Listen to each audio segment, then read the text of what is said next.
Sesibuke nje wamphela batholakala nomkhuhlane iCovid-19. Asikelanga layitolo kuhlola abantu abangu 510 emunye utholakala ukuthi unawo umkhuhlane iCovid-19 kude losishili itolo emhlabeni laba sikhombisa basesibhedlela bayelashwa labane sebaluleme sebaphilile.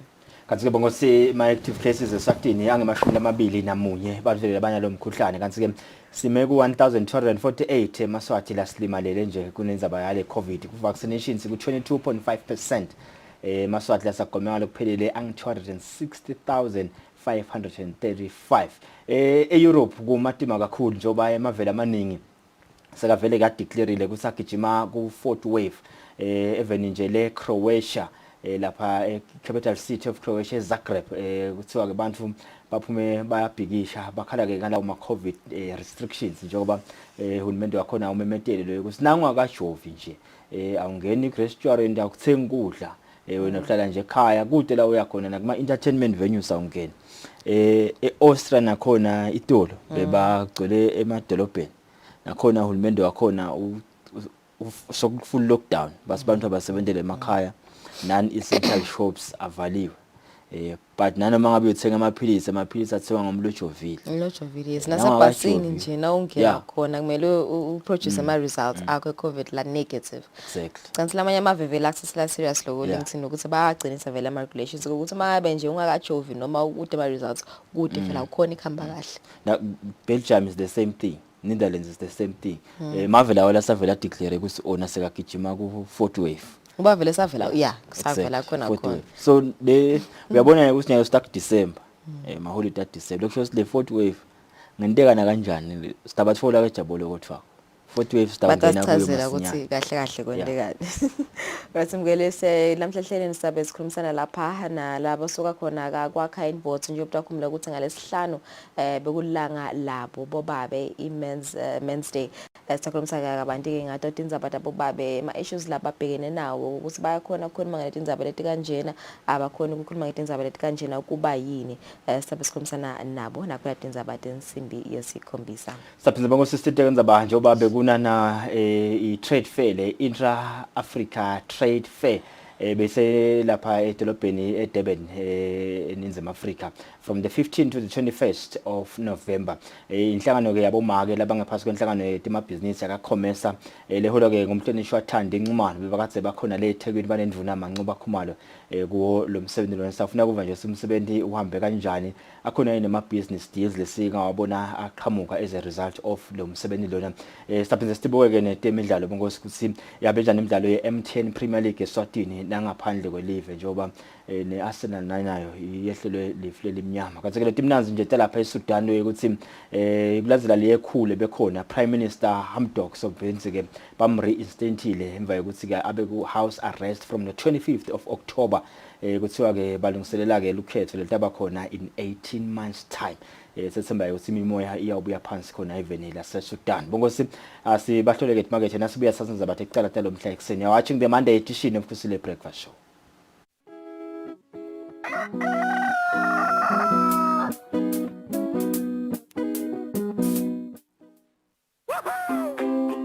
Pay your TV license quickly and easily with MTN Momo. Simply dial *007 *3 hash and select option 8 for TV license. Enter your national ID number as your reference and the amount you wish to pay.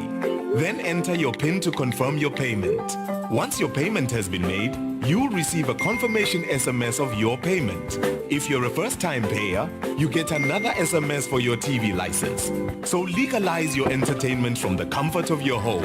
Pay your TV license the easy and convenient way with MTN Momo. Everywhere you go, MTN.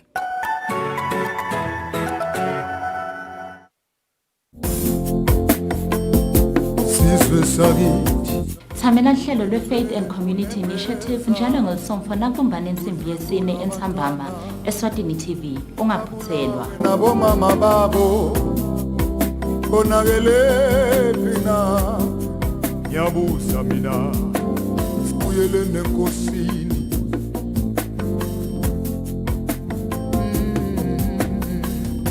baba ngiyabuza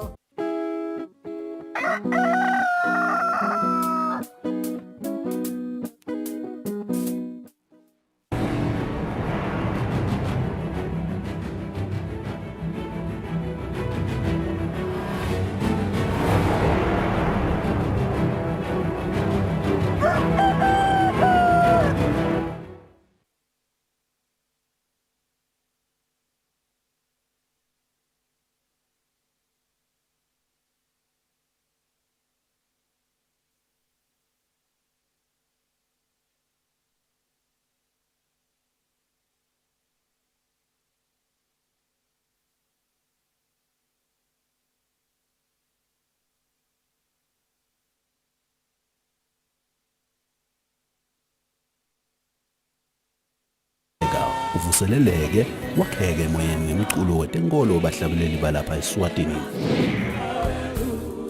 Sikulethele abahlabeleli abadala nalabo labasakhula emculweni wetenkolo bahlabela bukhoma lapha eSwatini.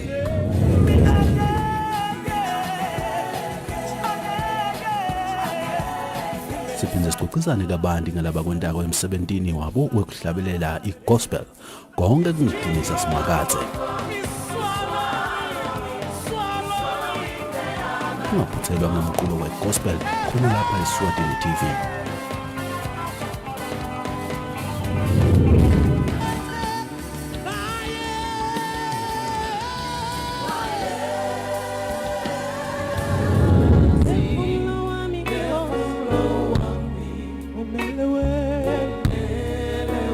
Praise to God be the glory.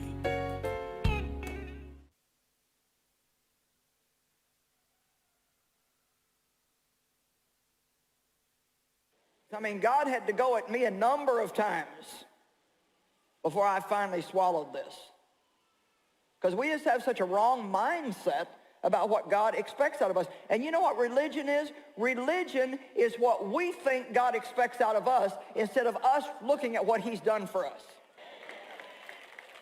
We have worth and value not because of what we do, but because Jesus died for us. Because we're no better than anybody else. Anything that we are that in Christ, or we're nothing at all.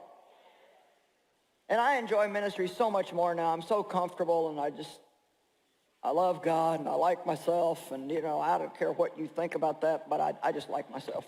You know, I spent enough years hating myself. I'm done with all that. Amen.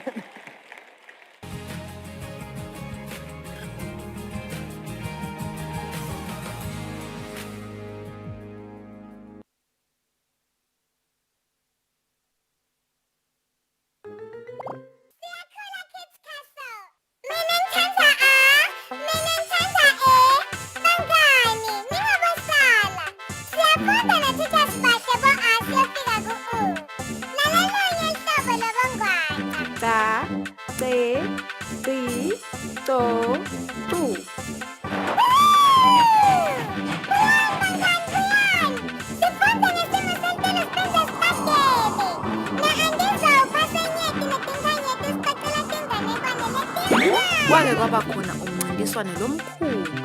Sibuye sifunde kubala nangetikho temtimba. Lamuhla ake sibukede emehlo. Bese-ke cacela ukuthi sigcina ngani. Ligama lami nginguTenkosi Dlamini, ngifundza libanga lesikhombisa eMathapa Government Primary School. Kungaba kuhle nakuwe mngani ngokuthi usibhalele ku-email yethu lethi siyakhula@gmail.com noma usibhalele enombolweni yethu ya WhatsApp lethi 78265732. Njalo ngabalesibili Eswatini TV.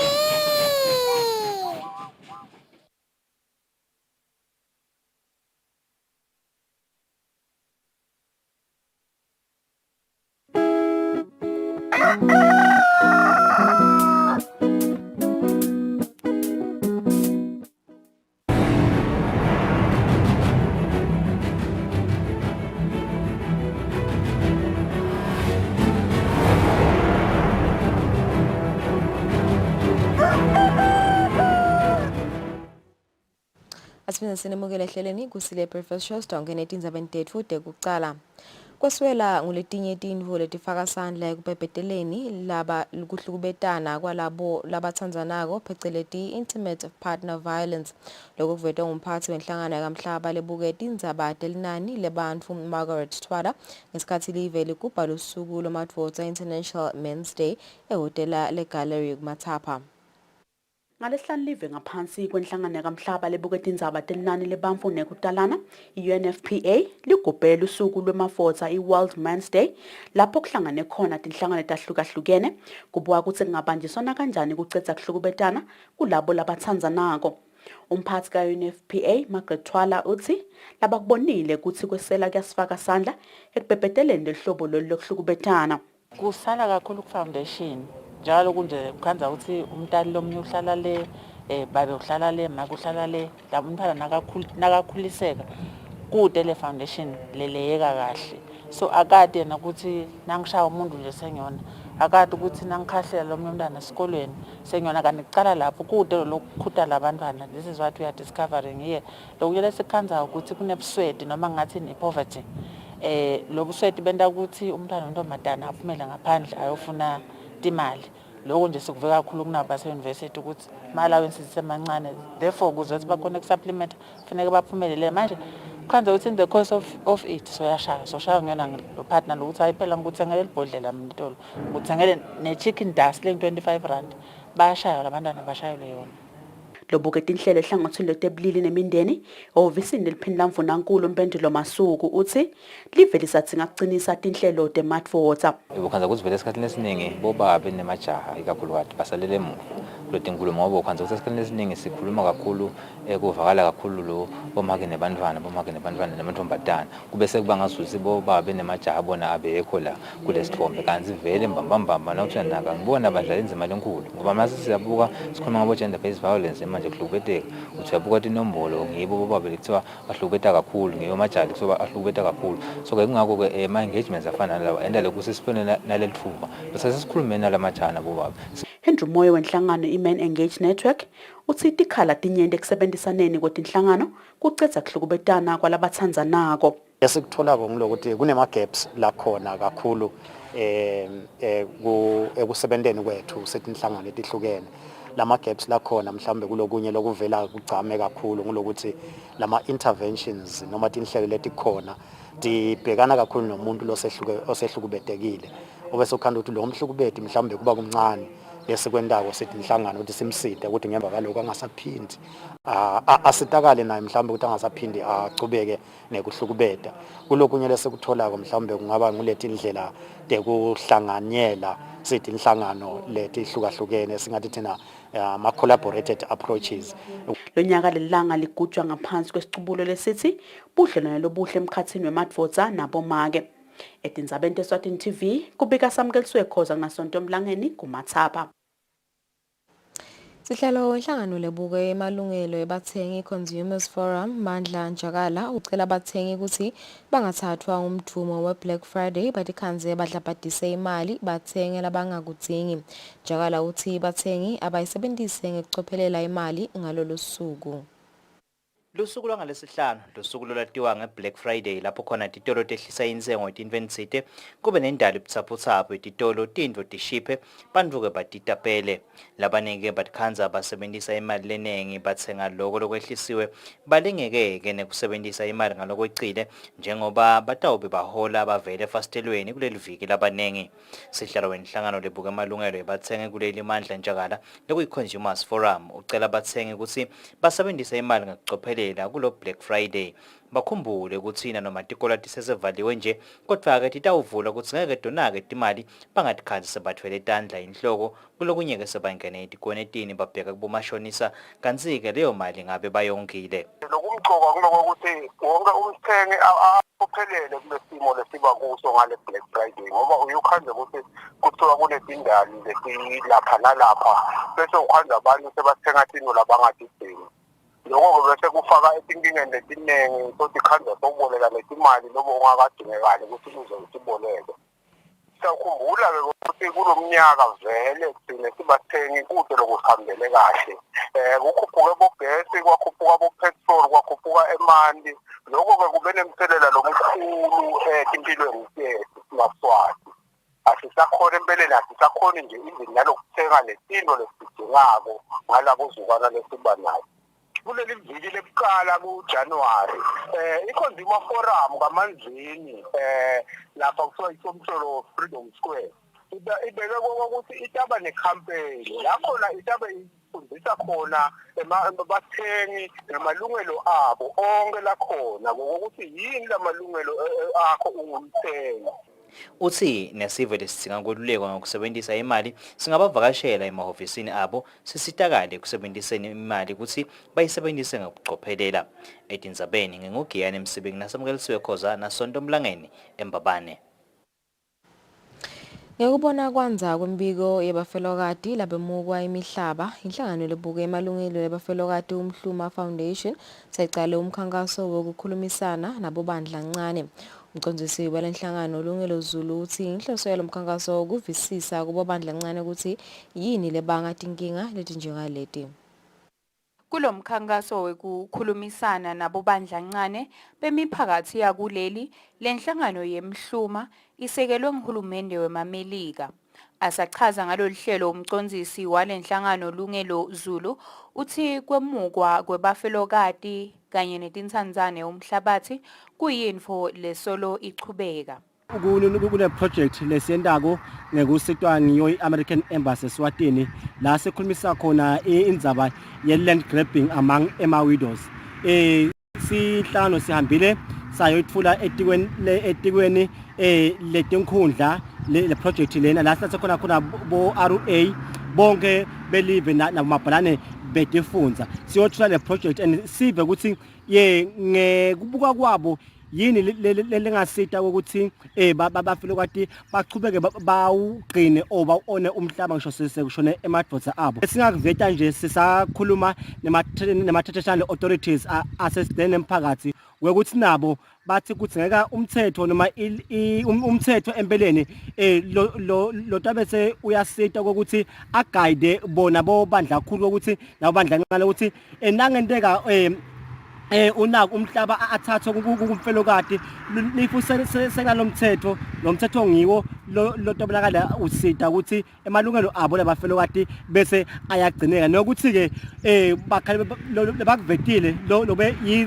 recommendation wekuthi phela akubonakala ukuthi laba vele bafelokati lebangakhoni kulima umhlaba uhulumende akabonakala akuthatha kuba semahlombe akhe ukuthi abalimele ngoba leyo ndlela leyo if lo mhlaba vele angalinywa bese tinsola buya setihambela ngakhona nasedlela ngakhona setawuthatha lo mhlaba. Lo mkhankaso okubheke ukuthi uchubeke etinyanga letisithupha njengoba ucale ngenyanga yemphala lonyaka kanti ke utawuphetha ngendlovu lenkulu eminyakeni lotako.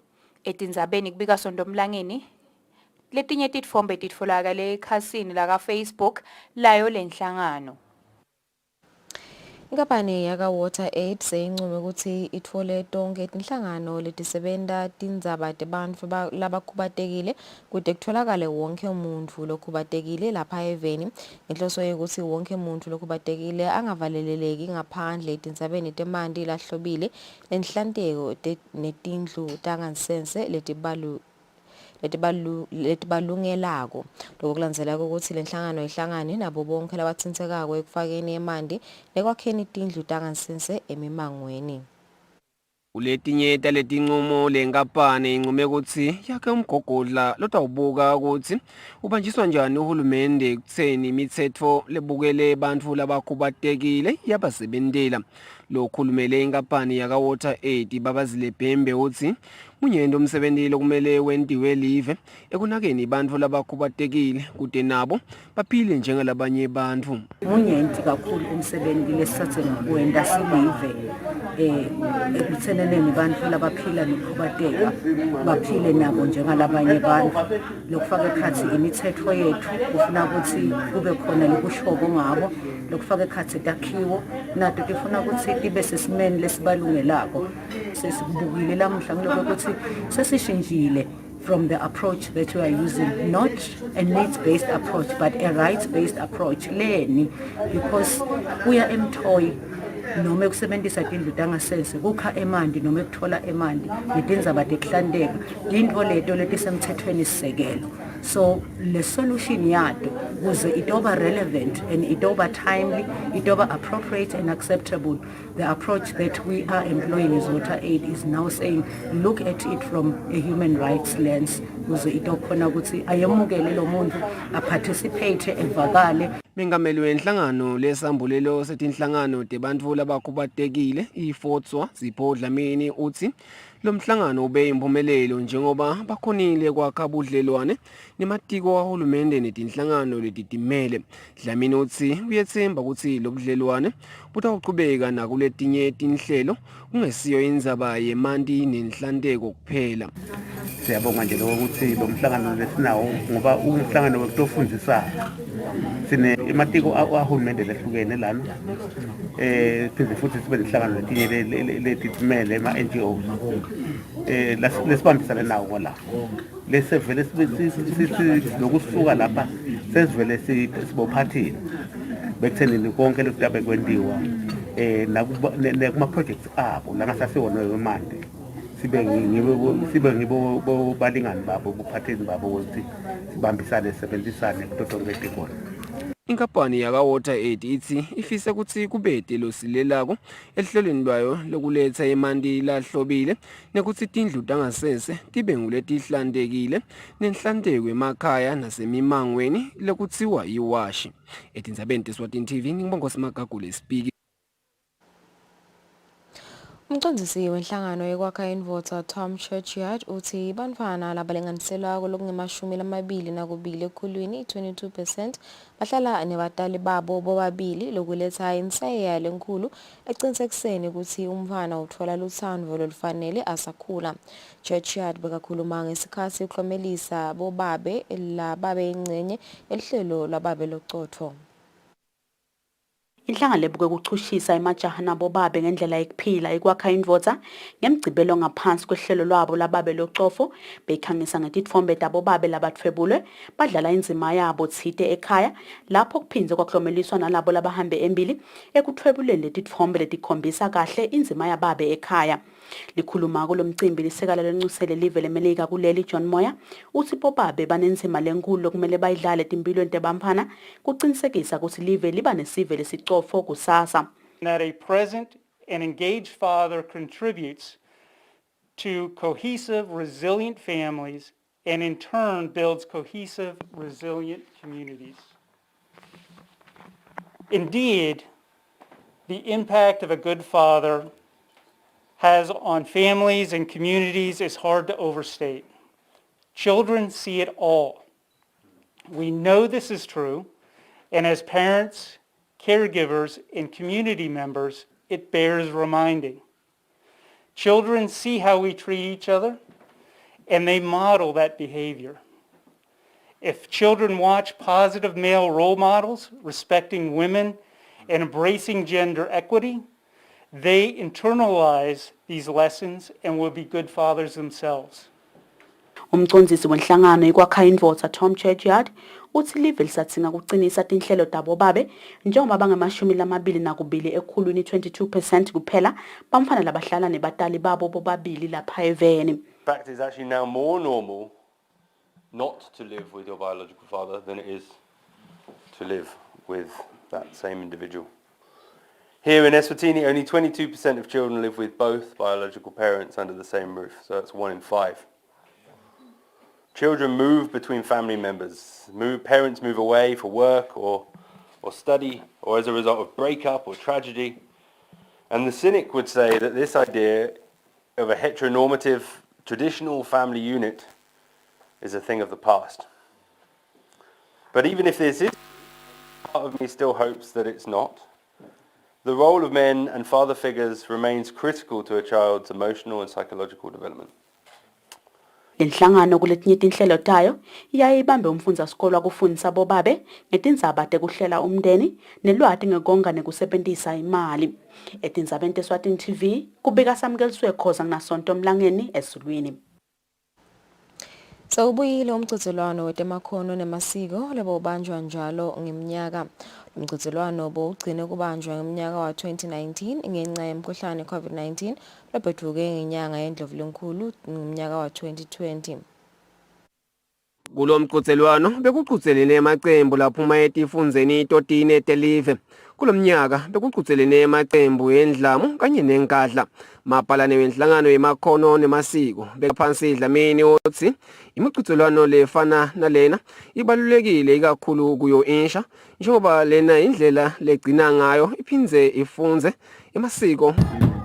Sitwe nje iqembu letiva ukuthi siwa kuyiphili igumbi emakhumba amanomhlaba alapha eVendangwa. Akhamba kubo aqhamuka elibonjeni. La ngaphela kamanzini aqhamuka khona manje. Kwanyalo sinemaqembu la 32 alishumi nesithupha engadla alishumi nesithupha edlamu. Injongo yalo mdlalo ivusetela lesiko lethu lekugidza ukuthi lingasilahlekeli nawe basabantwaneni abancane lize lifike kibo lingagcini ukuthi thina sesikhulile. Beyibhalwe emehlweni injabulo kumacembu asho ngengoma aluvathela linyawo njengoba bese kube isikhathi lesithe agcina kuqutselana nekuthi ukhomba bugabazi. Sibe makhono ekakhulu lesiswati. Awu sithokoza kakhulu namuhla.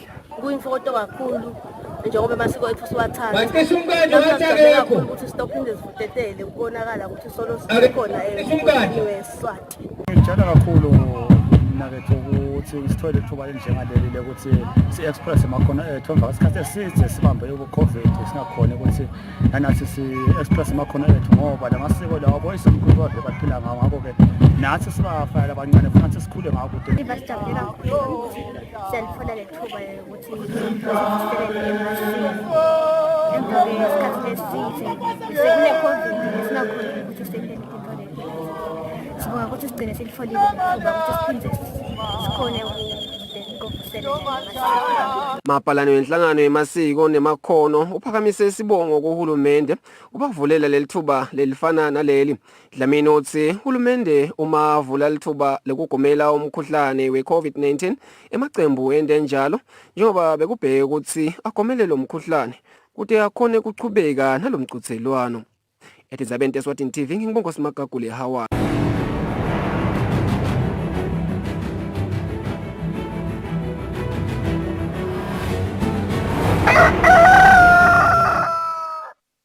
Kutemidlalo amacembu lamabili leRoyal Leopard levikela indzebe ye-MTN Premier League kanye neGreen Mamba angcobe imidlalo yayo ledlalelwe kalanga eStegi. iLeopard ishaye eMalandi Chiefs ngamagoli lasihlanu kulamabili kanti iGreen Mamba yona ishaye iTinyosi ngamagoli lamathathu kulinye.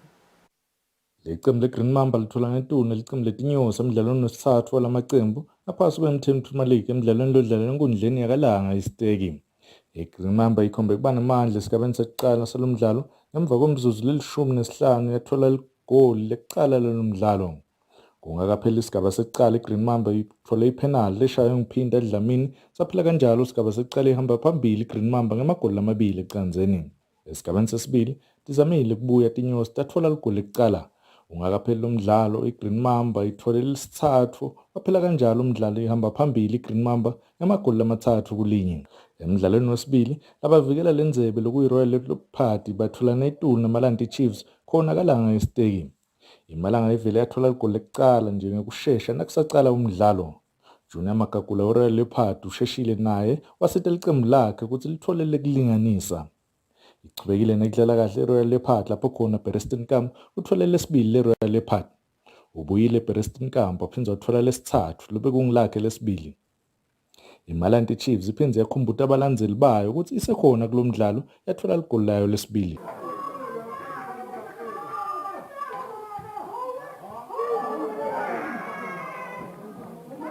Kungakapheli isigaba sokuqala Bonkosi Dlamini uthole lesine saphela kanjalo isigaba sokuqala iRoyal Leopard ihamba phambili ngamagoli lamane kulamabili.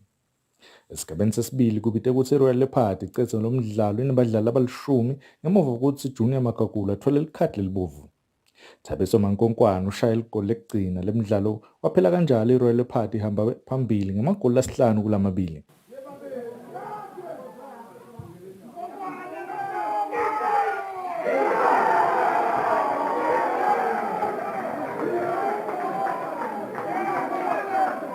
Lokho kusho ukuthi iRoyal Leopards inqobe umdlalo wayo lemithathu kusukela kuqalile yona isizini lesetulu. Lobikela umsakazo Eswatini TV kutemidlalo ngilinda Dlamini na Fabrice Msonera kalanga eStegi. Aledo temidlalo siyadiphetha tindzaba tetfu tekucala asibahlelo timakethe sitabuya sichubeke nehlelo.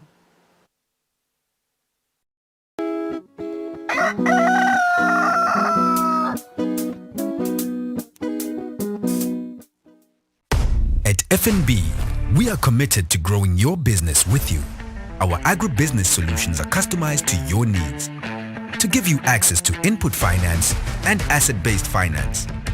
We share the dream to see you nurture the earth and feed Eswatini. Switch to FNB, the bank that is committed to enabling your growth.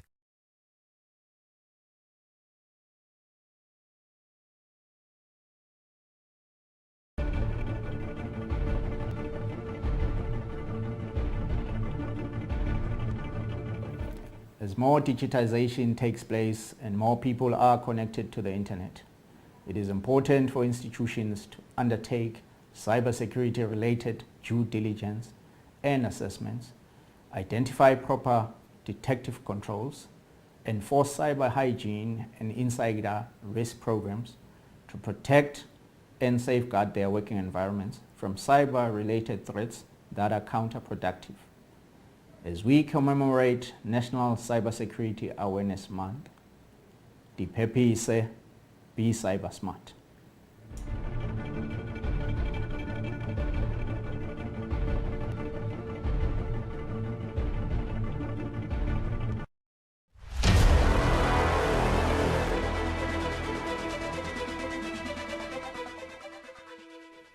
Using an ATM is a simple process. You simply insert your card, punch in your PIN, and withdraw your cash. However, this simple process can open up you and your finances to some dangers. So it is very important that you proceed with caution when using the ATM and never share your PIN. When approaching the ATM, it is very important that you have your card ready, either in your hand or in your pocket, so that you do not waste time going through your belongings, either your wallet or your handbag, as this will give opportunities for thieves to act. Thirdly, put your money away immediately. Don't give anyone an opportunity to grab your cash or your card after a withdrawal. Lastly, always take your receipt after each and every transaction. It is important that you get your slip after every transaction because it contains crucial information about your balances, and that may lead you to be a victim of bolandela. Be cyber aware, be cyber smart.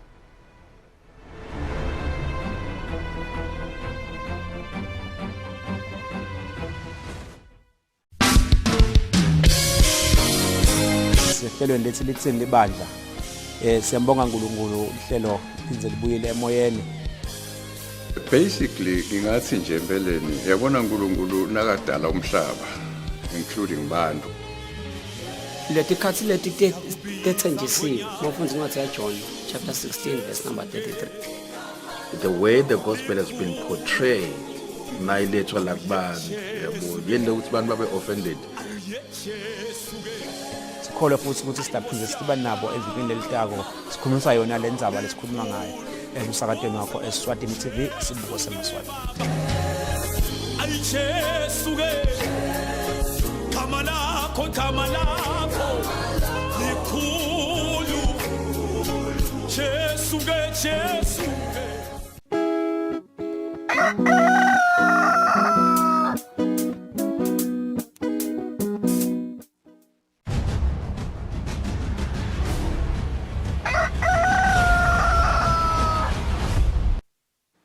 Bokose siyaqhubeka nalohlelo namhla ekseni namsanza kulela umsakado wakho ubukela umsakado uThithombe Eswatini TV. Kanti ke ngalwesihlanu live libe mtsibi munye nalamanye emave emhlaba kukubhakela usuku angithinje la silabo le madrots ngibeke kanjalo International Men's Day on the 19th of November 2021. Kanti ngizaba lenkulu kune uthi nje ngoba esikhathini esiningi kuye kunayo kakhulu labo International Women's Day what kepha ke le focus on Friday be kubobabe tiningi tinsaya letikhona bobabe labadibana nato kulesinye isikhathi kungako ke kwasukuma nemkhankaso eSwatini inhlangano la ikwakha indvodza legijimisa ke babe loqotho ekutheni nasemimango nje kusakhuliswa abantwana ikakhulu laba bafana bakhuliswe ngesandla lesikahle batoba ugcine babe labaqotho bonke nginasakhele shabange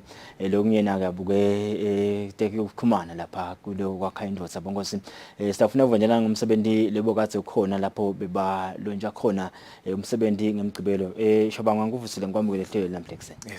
Sibonge kule sibonge kusimema namhla ekseni yeah. Talk to me about the bumcoka bale event lebe Saturday. Yeah.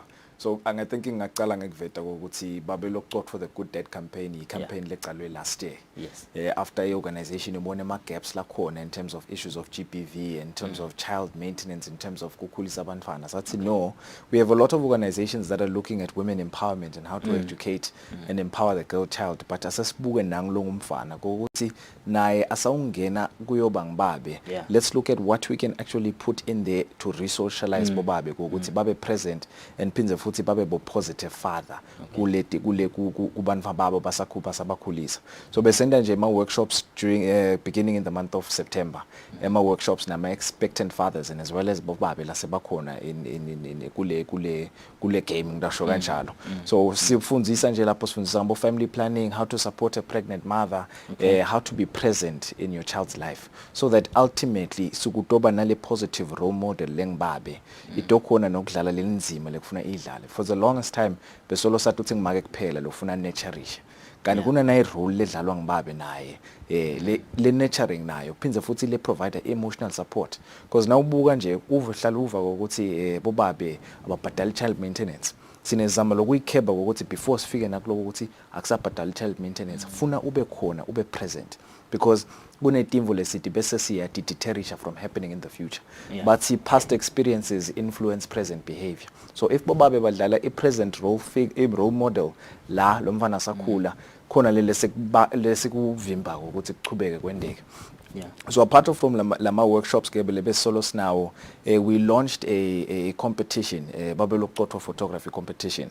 Sicela bo photographer even ngokuthi asebahambe bayo captureisha ema moments la depict le positive fatherhood. Sibuye now besina 3 nje kuma winners, first prize, second prize na third prize. La bese ke now angena kule exhibition. Le exhibition isendani sizama kusebenzisa the visual arts to portray le positive fatherhood la isven. So that is to understand ukuthi issues nje for instance about gender based violence nabo suicide amongst men uyabona ukuthi livo lehlala tinyuka. So how are we coming up with contemporary solutions to attend to the now contemporary issues or social problems that's now because angeke solo city ema issues less now solo traditional. Yayibona gender based violence ukuthi say evolve kanganani throughout the years and throughout lesikhathi nje sonke lesi in the past 50 years and issues of suicide as well. Siyabona lokho ukuthi nyalo so long as sibamba ema gender stereotypes lafana nokuthi indvodza ayikhali ngiko sitawuchubeka siduse bobabe noma emajaha. So ngiphi lenzima lesingayidlala babe nase sekhaya asakhulisa lo mfana akamfundise ukuthi it's okay to cry as a man so that you can be lelinye lijali ke lathi nje kimi a problem shared is a solution. Exactly. Yeah, something like that. Yeah, ngiyakhumbula usho something like that but sengikhohlwa lesingisi lapha. But basically bekakhuluma ukuthi kumele ukuthi amongst men sicale iculture ye help seeking. Ukuthi if you see that there is a problem lonayo asambe sothola lisitho. But kusukela le campaign iqalile ya Babelo Qotho. Nanibuka ayaphumelele ngaphandle bobabe mathuthi ayaphumelele ngabantu to say I've got a problem here I need help. Slowly but surely siyafika lapho because lenzaba ila kulama gender stereotypes. Lokho ukuthi ngingibabe ngiyathi ukuthi angeke ngiphume ngiwashe impahla bese ngiyoneke lining. So what we're trying to do is to dismantle ama gender stereotypes lawo. Ultimately atofida kule psychosocial support yemajaha noma yabobabe. So that ngisho sekeva ukuthi yathi kunenkinga lenginayo asengishayele lapha na inombolo nayi ye therapist le professional noma i social worker noma i counselor lengibanibani khona sitohlala sikhulume ngalama issues lenginawo emotionally. If men are able to sort out the emotional problems that they have, it ultimately means ngisho seba socialize abantu babo abasaba socializing ngale toxicity lesolo sikhule ngayo sekuyashintsha le tinto sesinabo babe nyalo labatawatu ukuthi yathi nangabe nginenkinga leso angihambe ngiyoyipota ngibekise nje noma sengidigressa kancane issues of male gender based violence evendla kangwane. Ma statistics athi 1 in 5 noma 1 in 200 men experience sexual and gender based violence by the time they're 18 ngasuthi. So now it's a small number, but it ultimately also feeds into the idea of the men are not disclosing. that they are experiencing gender-based violence. So what we are capitalizing on, the fact that naba laba khonile ukuthi baphume. So through lama programs lawa abo babe lokucotfo sizama ukcreate le culture ukuthi babe abengibabe lokucotfo lo tatiko emotionally, mentally and physically. Njengobona nje International Men's Day uzama ukupromote lokho. Nanyalo inyanga ya November kune campaign global lebitwa ngokuthi No Shave November. Akusiko nje ngokukhulisa silevo kuphela but uzama ukcreate awareness about male health, physically, emotionally and mentally. Ukuthi utati. And if utati mentally and emotionally, it ultimately means lo mfana lo mkhulisako naye njengoba solongisho awusamkhulisi at the same toxicity.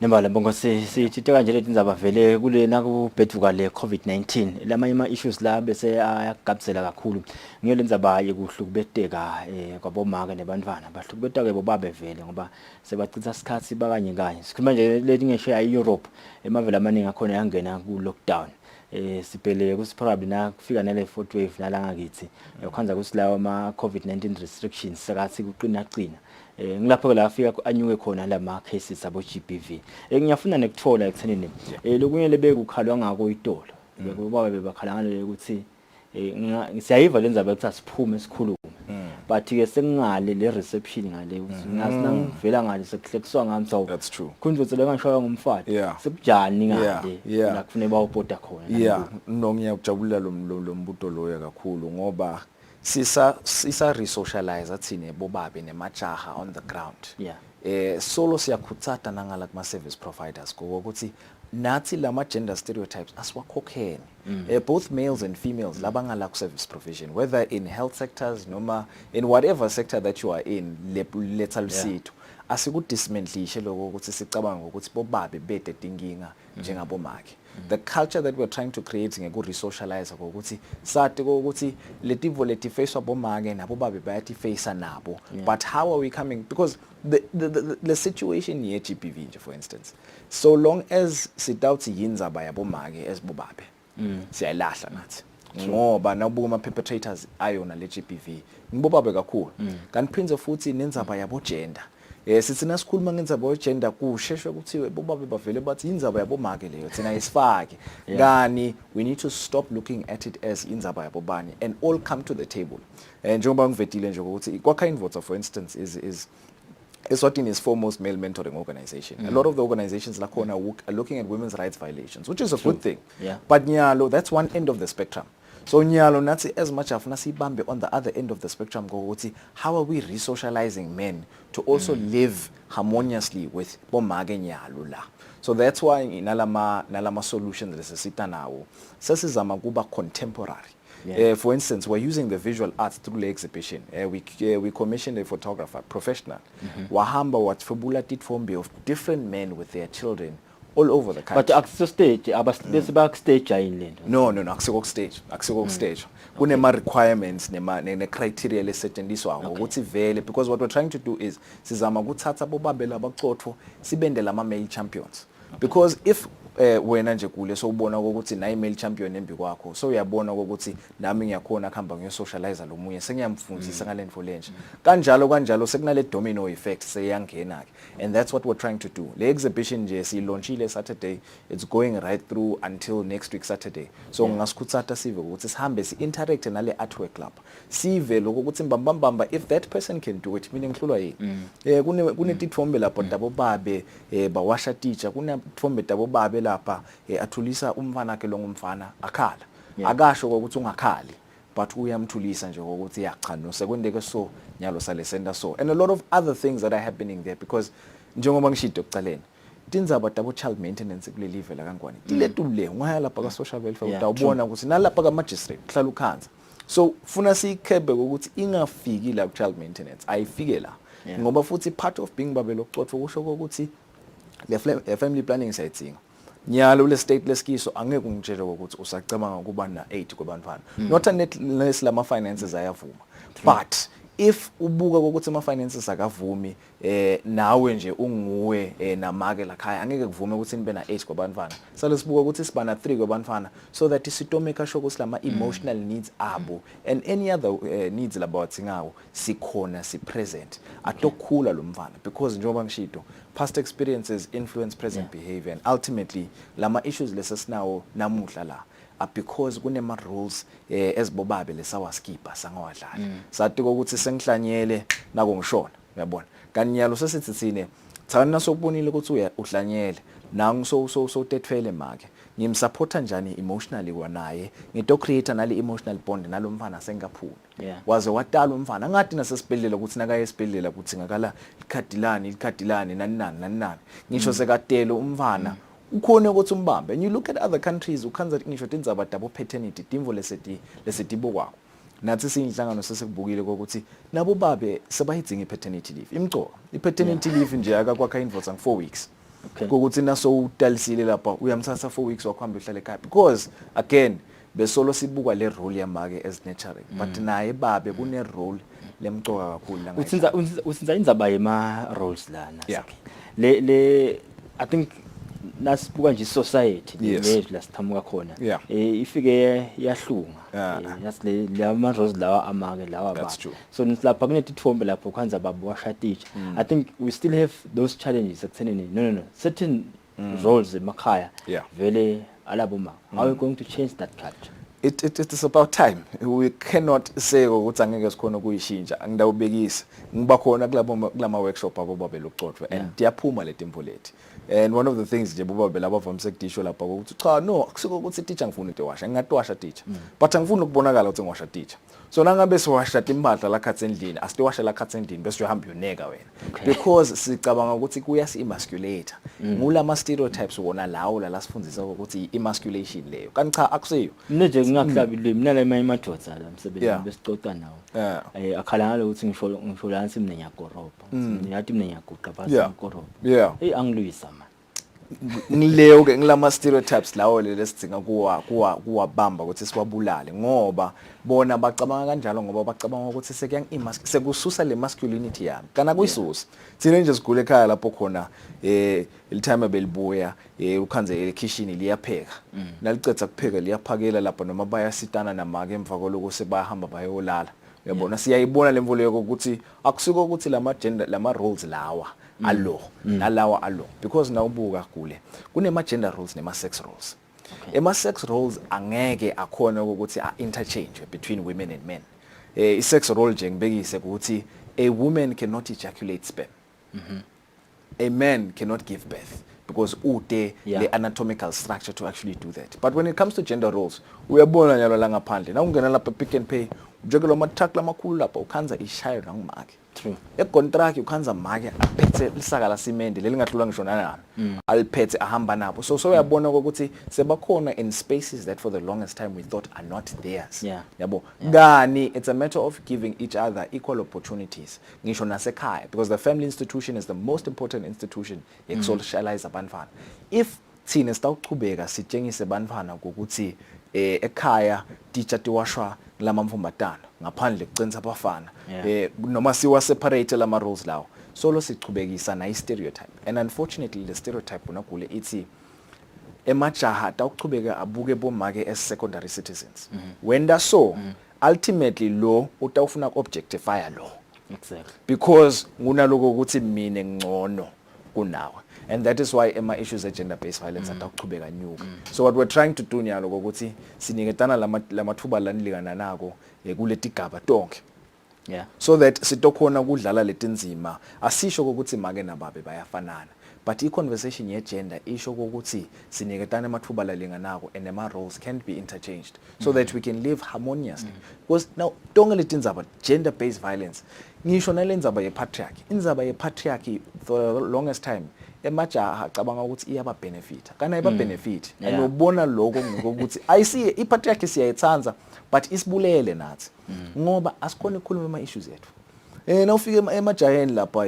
kune stress lonato ufike ukhulume 1 or 2 or 3 words emva koloko shokugcina sikhokhuta aba grand uyabona kanti bomake nabo sisi baze bafika kulesigaba ukuthi bayasherisha uva sebathi sinda njani friend sikusita kanjani ngikuphi la singakumixa khona bakhale njengoba ngishito ukuthi a problem shared is half solved thina sikwendi lokho so I see it nale patriarchy kunalama masculinity by itself ikahle it's okay femininity ikahle by itself it's okay but kunana toxic masculinity lempe siyangena and phinze futhi ingede ngala and because ke society siya socializeana kunale transference letawuchubeka yena sine sithelela abantu ngifuna sesigcina nje manje ekuthenini uyathi DPM kwanza le child headed homestays la ife kwanza ukuthi umfana sokungiyena umncane lo sekufune akhule anakela abanye abantu probably diningi lento leseka probably engayangena lapho sani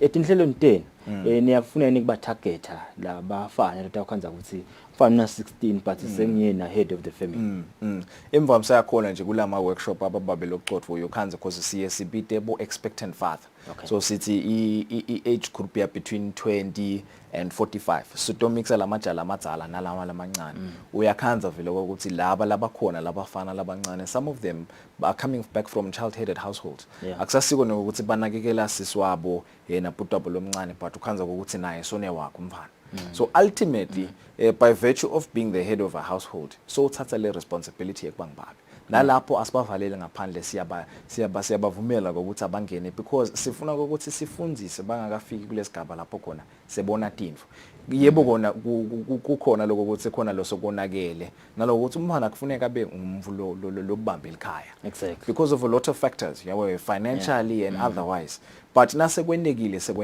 sengitiphe indlela lesisebenzisako to make sure ukuthi asisichubekiseli la ma gender stereotypes so asibavaleli ngaphandle bo expectant father siyabavumela ukuthi bangene and kuvala nje asengikuvala kwakho lokho lokunye nje lokukhona ukuthi lama workshop ababe lokuxoxa sachubeka nakulomnyaka lotako ataba khona I think inyalo sidaba na yinye sivamise kwafaka lapha kumakhasi ethu akubo Facebook nakubo social media but siyachubeka nalama workshop sihamba siyakubo speak wherever it is that we need to get to siyafika khona sihlale nabo babe nemajaha sikhulumele tindzaba leti njengoba ngishito ukuthi le exhibition nayo soli open solo sisebenzisa tinhlangothi nawubuka ngala sebenzisa socialization through education and learning ngalana sisebenzisa the visual arts ukuthi sibone lento in action anitsi bobaba bakhulise bo chisboy sebenzisa ulimi laladolobheni umfana sakhona nekabhadi inkulu yenza ukuthi umfana afuna akhulise kade ngashayo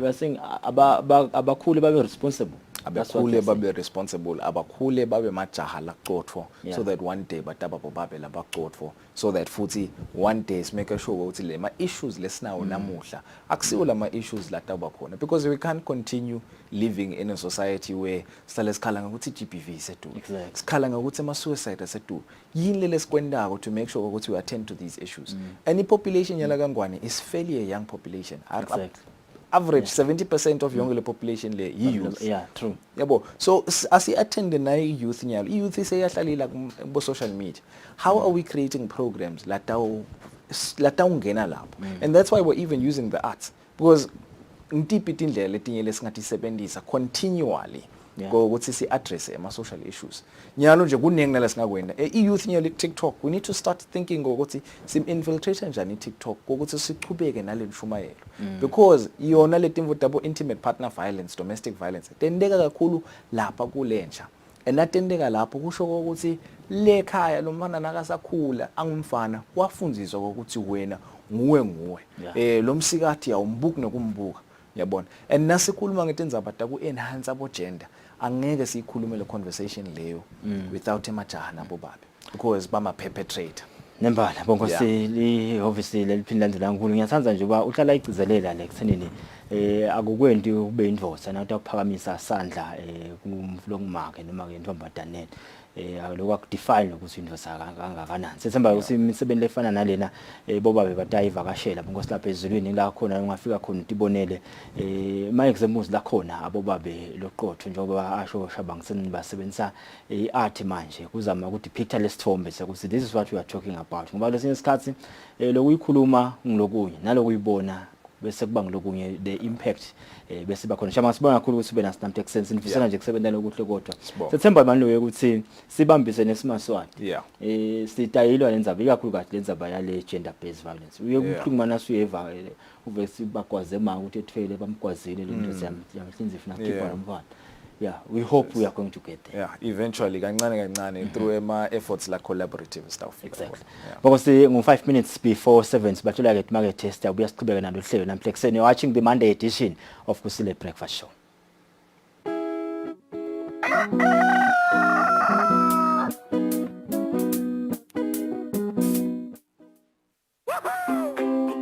Pay your TV license quickly and easily with MTN Momo. Simply dial *007 *3 hash and select option 8 for TV license. Enter your national ID number as your reference and the amount you wish to pay. Then enter your PIN to confirm your payment. Once your payment has been made, you'll receive a confirmation SMS of your payment. If you're a first-time payer, you get another SMS for your TV license. So legalize your entertainment from the comfort of your home. Pay your TV license the easy and convenient way with MTN Momo. Everywhere you go, MTN.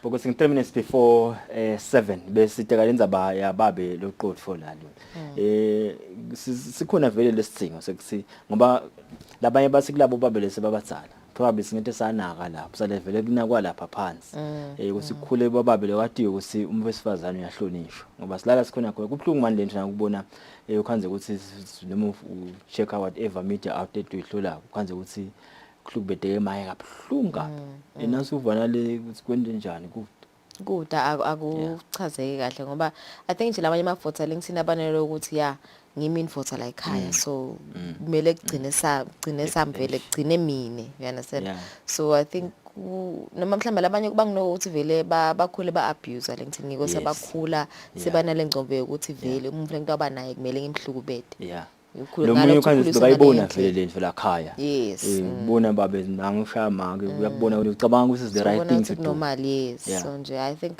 kumcoka vele lokusebenza vele tikhulunyiswe vele kusukela kulabo laba sesebancane abadodana ukuthi bakhula ngendlela leqo. And these are some of the issues ngicabanga ukuthi even nasetikolweni besitike indaba ukuthi ama business plans konke into le financial literacy tiyangena esikoleni even such issues kufanele kungene esikoleni lenzaba yabo GBV ukuthi akusho ukuthi nangabe umuntu wesilisa ufuna ukukhombakalisa kudotsa bakho kufuna ushaye umuntu wesifazane no in fact you are not a real man now ushaya umuntu wesifazane kuyakhulunyisana njalo LinkedIn nyalo we engage. Right, it's 2 minutes before 7 o'clock. Cecil Careful, star ubuya sichubeke netindzaba tesibili.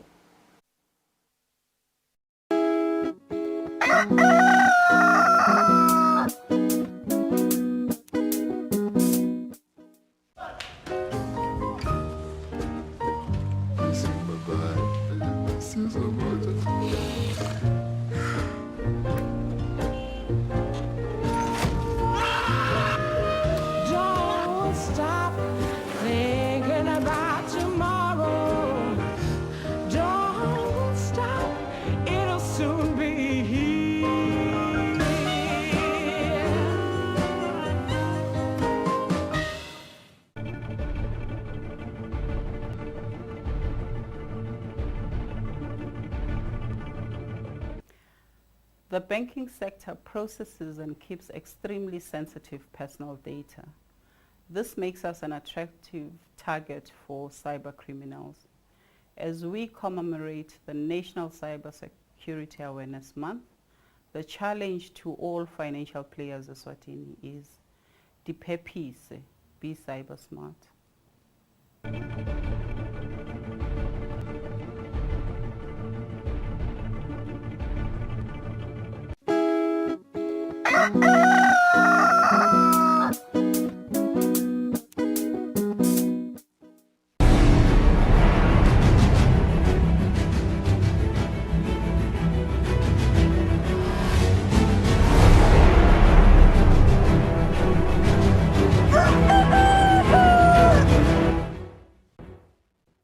Asiphinde sinemukele ehlelweni Kusile Professionals twangena etindzabeni tetfu desibili. Kweswela nguletinye tintfo letifaka sandla ekubhebeteleni kuhlukubetana kwalabo labatsandzanako pheceleti intimate partner violence lokuvetwe umphatsi wenhlangano yakamhlaba lebuke tindzaba telinani labantfu Margaret Twala ngesikhatsi live ligubha lusuku lwamadvodza International Men's Day ehhotela leGallery kuMatsapa. Ngalesihlanu live ngaphansi kwenhlangano yakamhlaba lebuke tindzaba telinani lebantfu nekutalana, i-UNFPA ligubhela usuku lwemafotsa i-World Men's Day lapho kuhlangane khona tinhlangano letahlukahlukene kubuka kutsi kungabanjiswana kanjani kucedza kuhlukubetana kulabo labatsandzanako. Umphatsi ka-UNFPA Margaret Twala uthi labakubonile kutsi kwesela kuyasifaka sandla ekubhebeteleni lehlobo lolu lokuhlukubetana. Kusala kakhulu ku-foundation njalo kunje kukhanza ukuthi umntali lomnye uhlala le babe uhlala le maka uhlala le umntwana nakakhuliseka kude le foundation leleyeka kahle so akade yena ukuthi nangishaya umuntu nje senyona akade ukuthi nangikhahlela lo mntwana esikolweni senyona kanti kucala lapho kude lokukhuta labantwana. This is what we are discovering here. Lokunye lesikhanza ukuthi kunebuswedi noma ngathi ne-poverty lo buswedi benda ukuthi umntwana ontombazana aphumele ngaphandle ayofuna imali. Lokho nje sikuvela kakhulu kunabase university ukuthi ma-allowances semancane, therefore kuze ukuthi bakhona ukusupplement kufanele baphumelele manje khanza ukuthi in the course of it soshaya ngiyona lo-partner lokuthi ayiphela ngikuthengele libhodlela mina itolo ngikuthengele ne-chicken dust le-25 rand bayashaya labantwana bashayele yona. Lobuke tinhlelo ehlangothini letebulili nemindeni ovisini leliphini lamvunankulu Mpendulo Masuku uthi live lisatsinga kucinisa tinhlelo temadvodza. Ukhanza ukuthi vele esikhathini esiningi bobabe nemajaha ikakhulukazi basalele emuva kulotinkulumo ngoba ukhanza ukuthi esikhathini esiningi sikhuluma kakhulu kuvakala kakhulu lo bomake nebantwana namantombazana kube sekuba ngasuthi bobabe nemajaha bona abekho la kulesithombe kanti vele mbambamba nawuthi naka ngibona badlala indima lenkulu ngoba mase siyabuka sikhuluma ngabo gender based violence manje kuhlukubeteka uthi uyabuka inombolo ngibo bobabe lekuthiwa bahlukubeta kakhulu ngiyo majaha lekuthiwa bahlukubeta kakhulu so ke kungakho ke ama engagements afana nalawa endale kusisipone naleli thuba bese sisikhulumeni nalamajaha nabobabe.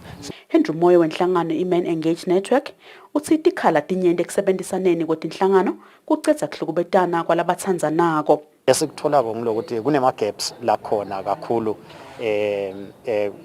ekusebenteni kwethu setinhlangano letihlukene. Lama-gaps lakhona mhlawumbe kulokunye lokuvela kugcame kakhulu ngulokuthi lama-interventions noma tinhlelo letikhona tibhekana kakhulu nomuntu osehlukubetekile obese ukhanda ukuthi lo mhlukubeti mhlawumbe kuba kumncane bese kwendako sithi inhlangano ukuthi simside ukuthi ngemva kaloko angasaphindi asitakale naye mhlawumbe ukuthi angasaphindi acubeke nekuhlukubeta.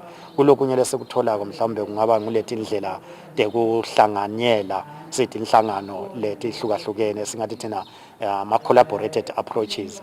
Lonyaka lelanga ligujwa ngaphansi kwesicubulo lesithi budlelwano lobuhle emkhathini wemadvodza nabomake. Etindzabeni teSwatini TV kubika Samkeliswe Khoza ngasonto Mlangeni kuMatsapa. Sihlalo wenhlangano lebuke emalungelo yabathengi Consumers Forum Mandla Njakala ucela abathengi ukuthi bangathathwa ngumdumo we-Black Friday batikhanze badlabhatise imali bathenge labangakudingi. Njakala uthi bathengi abayisebenzise ngokucophelela imali ngalolu suku. Lusuku lwangalesihlanu lusuku lolatiwa nge-Black Friday lapho khona titolo tehlisa insengo etinvensite kube nendalo ibutsaphutsaphu etitolo tintfo tishiphe bantfu-ke batitapele labanike batikhanza basebentisa imali lenengi batsenga loko lokwehlisiwe balingeke nekusebentisa imali ngalokwecile njengoba batawube bahola bavele efastelweni kuleli viki labanengi. Sihlalo wenhlangano lebuka emalungelo yabatsengi kuleli Mandla Njakala lokuyi-Consumers Forum ucela abatsengi ukuthi basebentisa imali ngekucophelela kulo Black Friday bakhumbule ukuthi noma tikola tisesevaliwe nje kodwa-ke titawuvula ukuthi ngeke donake timali bangatikhanzi sebathwele tandla inhloko kulokunye-ke sebangene etikwenetini babheka kubomashonisa kanti-ke leyo mali ngabe bayongile. Lokumgcoka kunokuthi wonke umthengi aphelele kule simo lesiba kuso ngale Black Friday ngoba uyukhanza ukuthi kuthiwa kunetindali lesilapha nalapha bese ukhanza abantu sebathenga tino labangadidingi. Lokho bese kufaka etinkingeni letiningi sothi khanza sokuboleka letimali lobo ungakadingekali ukuthi uze usiboleke. Siyakhumbula-ke kulomnyaka vele sigcine sibathengi kude lokuhambele kahle kukhuphuka bogesi kwakhuphuka bopetrol kwakhuphuka emanti lokho ke kube nemthelela lomkhulu empilweni yethu simaswati asisakhona empeleni asisakhona nje izini nalokuthenga lezinto lesidingako ngalabo zukwana lesibanayo kuleli viki lekuqala kuJanuary iConsumer Forum kaManzini lapha kuthiwa iSomhlolo Freedom Square ibeke ukuthi itaba necampaign la khona itaba ifundisa khona abathengi namalungelo abo onke la khona ukuthi yini lamalungelo akho ungumthengi. Uthi nesive lesidinga ukwelulekwa ngokusebenzisa imali singabavakashela emahofisini abo sisitakade ukusebenziseni imali ukuthi bayisebenzise ngokucophelela. Edinzabeni ngingugiyane emsebenzini nasamkelisiwe khoza naSonto Mlangeni eMbabane. Ngikubona kwanza kwemibiko yebafelokati labemukwa imihlaba ihlangano lebuke emalungelo ebafelokati uMhluma Foundation seyicala umkhankaso wokukhulumisana nabobandla ncane. Umcondzisi walenhlangano Lungelo Zulu uthi inhloso yalomkhankaso kuvisisa kubobandla ncane ukuthi yini labangadinginga letinjengaleti. Kulomkhankaso wekukhulumisana nabobandla ncane bemiphakathi yakuleli lenhlangano yemhluma isekelwe nguhulumende weMamelika. Asachaza ngalolu hlelo umcondzisi walenhlangano Lungelo Zulu uthi kwemukwa kwebafelokati kanye netintsandzane umhlabathi kuyinfo lesolo ichubeka. Kune project lesiyentako ngekusetwa ngiyo iAmerican Embassy Eswatini la sikhulumisa khona indzaba ye-land grabbing among widows.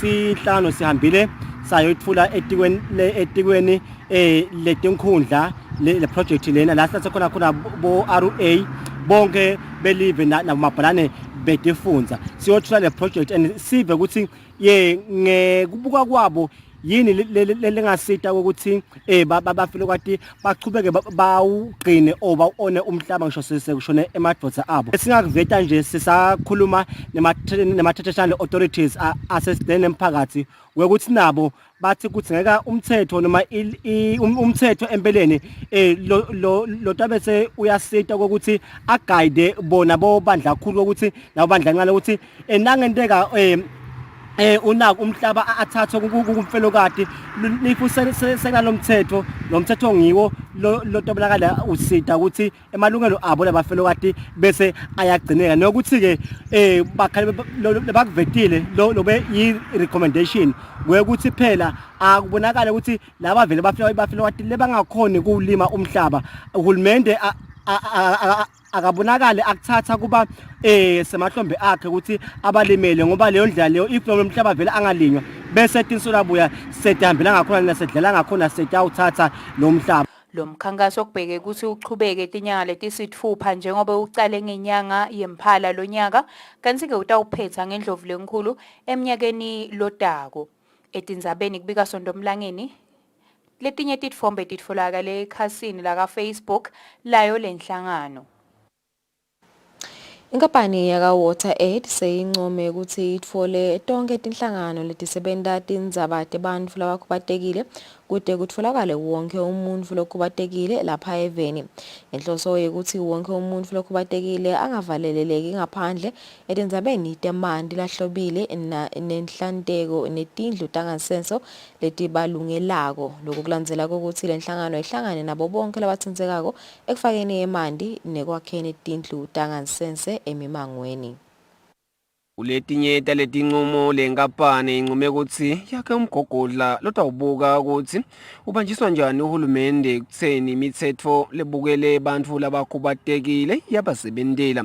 Lokhulumele inkampani yaka-WaterAid babazile Bhembe uthi munyendo umsebentile kumele wentiwe live ekunakeni bantfu labakhubatekile kude nabo baphile njengalabanye bantfu. Munyenti kakhulu umsebenzi lesathe ngokwenda silive ekutheneleni bantfu labaphila nokukhubateka baphile nabo njengalabanye bantfu. Lokufaka ekhathi imithetho yethu kufuna ukuthi kube khona lokushobo ngabo lokufaka ekhathi takhiwo nato tifuna ukuthi tibe sesimeni lesibalungelako. Sesikubukile lamuhla ngiloko ukuthi sesishintshile from the approach that we are using, not a needs-based approach, but a rights-based approach. Leni, because we are employed noma ukusebenzisa tindlu tangasese kukha emandi noma ukuthola emandi netindzaba tekuhlantekwa into leto letisemthethweni sisekelo. So le solution yato ukuze itoba relevant and itoba timely, itoba appropriate and acceptable, the approach that we are employing as Water Aid is now saying look at it from a human rights lens ukuze itokhona ukuthi ayemukele lo muntu aparticipate evakale. Mengameli wenhlangano lesambulelo setinhlangano tebantfu labakhubatekile iFotswa Sipho Dlamini uthi lo mhlangano ube impumelelo njengoba bakhonile kwakha budlelwane nematiko kahulumende netinhlangano letitimele. Dlamini uthi uyesemba ukuthi lo budlelwane butawuqhubeka nakuletinye tinhlelo kungesiyo indzaba yemanti nenhlanteko kuphela.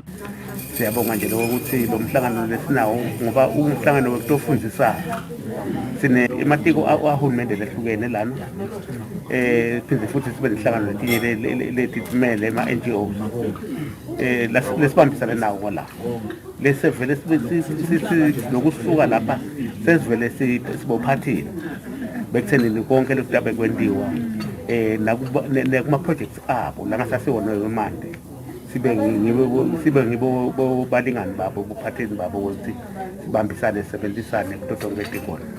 Inkampani yaka-Water Aid ithi ifise ukuthi kubete losilelako ehlelweni lwayo lokuletha emanti lahlobile nekuthi tindlu tangasese tibe nguletihlandekile nenhlanteko emakhaya nasemimangweni lekuthiwa iwashi.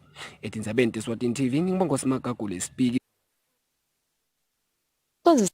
Ano yekwakha invota Tom Churchyard uthi bantfwana labalinganiselwa kulongemashumi lamabili nakubili ekhulwini 22% bahlala nebatali babo bobabili lokuletha insayelo enkulu eqinisekiseni ukuthi umntfwana utfola luthando lolufanele asakhula. Churchyard bekakhuluma ngesikhathi ukhomelisa bobabe lababe ingcenye yeluhlelo lwababe locotho.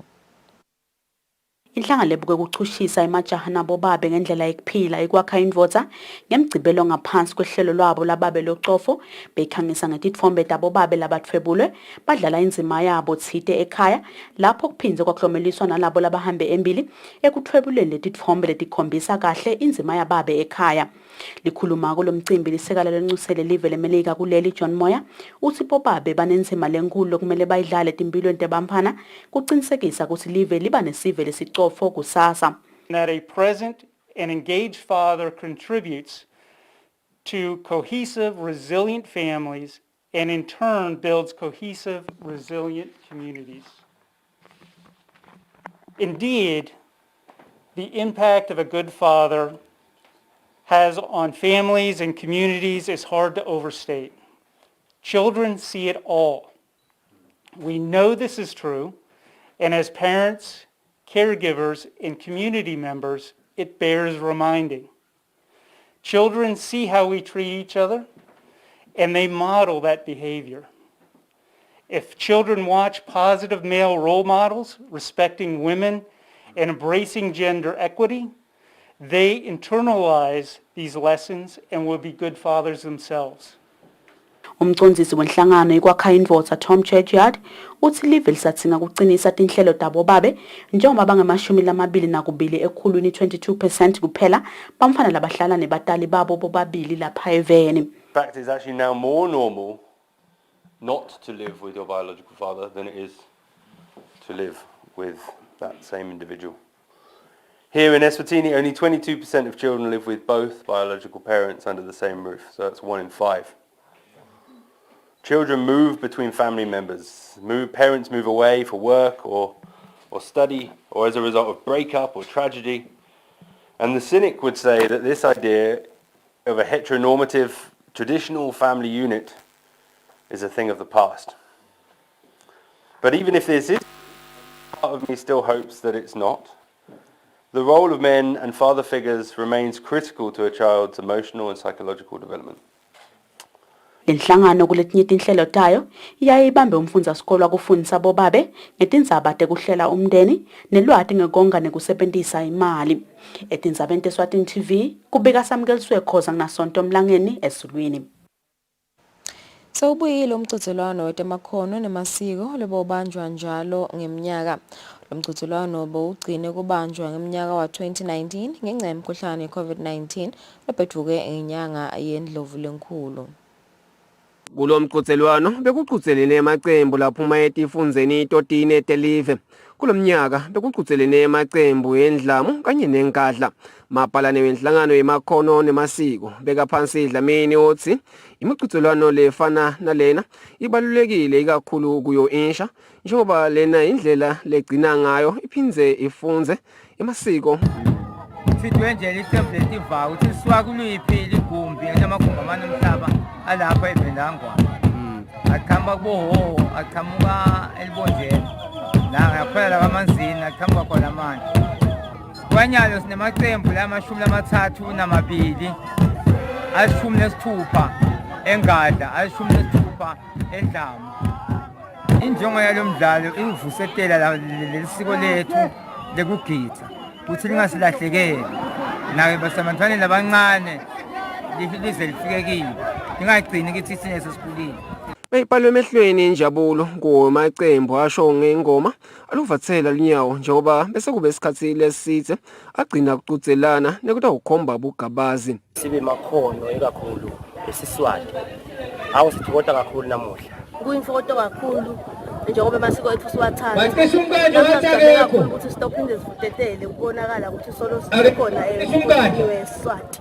Ngijala kakhulu nakethu ukuthi sithole ithuba lenjengaleli ukuthi si-express amakhono ethu emva kwesikhathi eside sibambe uCovid singakhona ukuthi nanathi si-express amakhono ethu ngoba lamasiko lawo boyisemkhulu kodwa baphila ngawo ngakho-ke nathi sibafayela abancane futhi sikhule ngako kude. Sijabule kakhulu ukuthi siyalithola le thuba ukuthi sivuselele emasiko. Emva kwesikhathi eside sekune-COVID singakhona ukuthi siphinde sibonga ukuthi sigcine silitholile ithuba ukuthi siphinde sikhone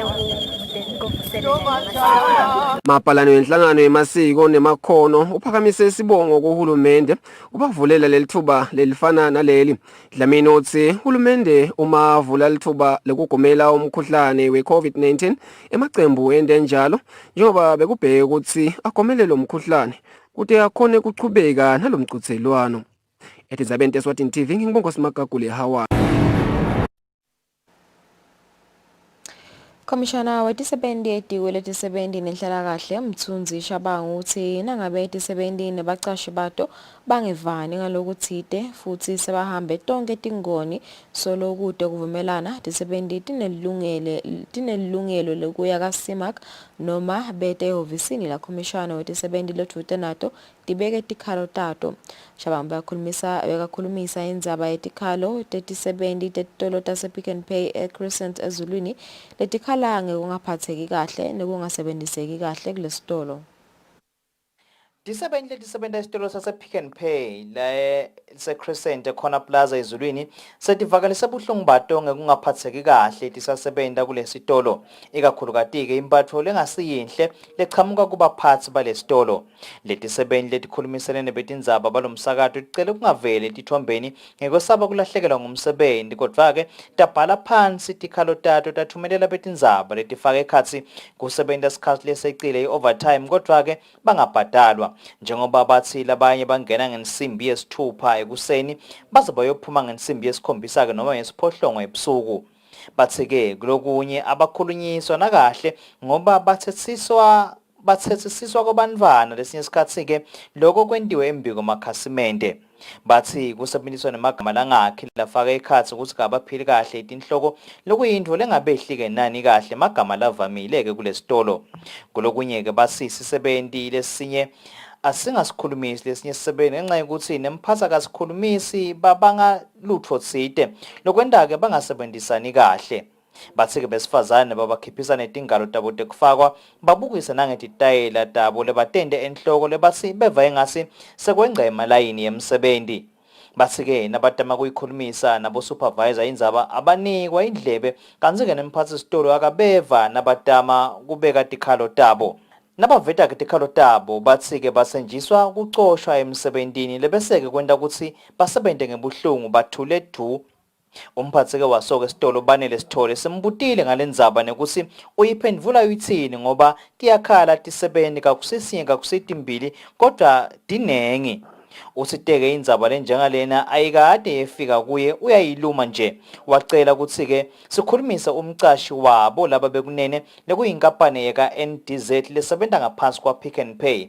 Lapho-ke sibashayele sathola Dumisani Ngamphalala ngelucingo lothide ungumcondzisi wayo-ke inkampani yaka-NDZ naye locela ukungavele etithombeni naye-ke lothide uyayiluma lena ndzaba akayikake yafika kubo.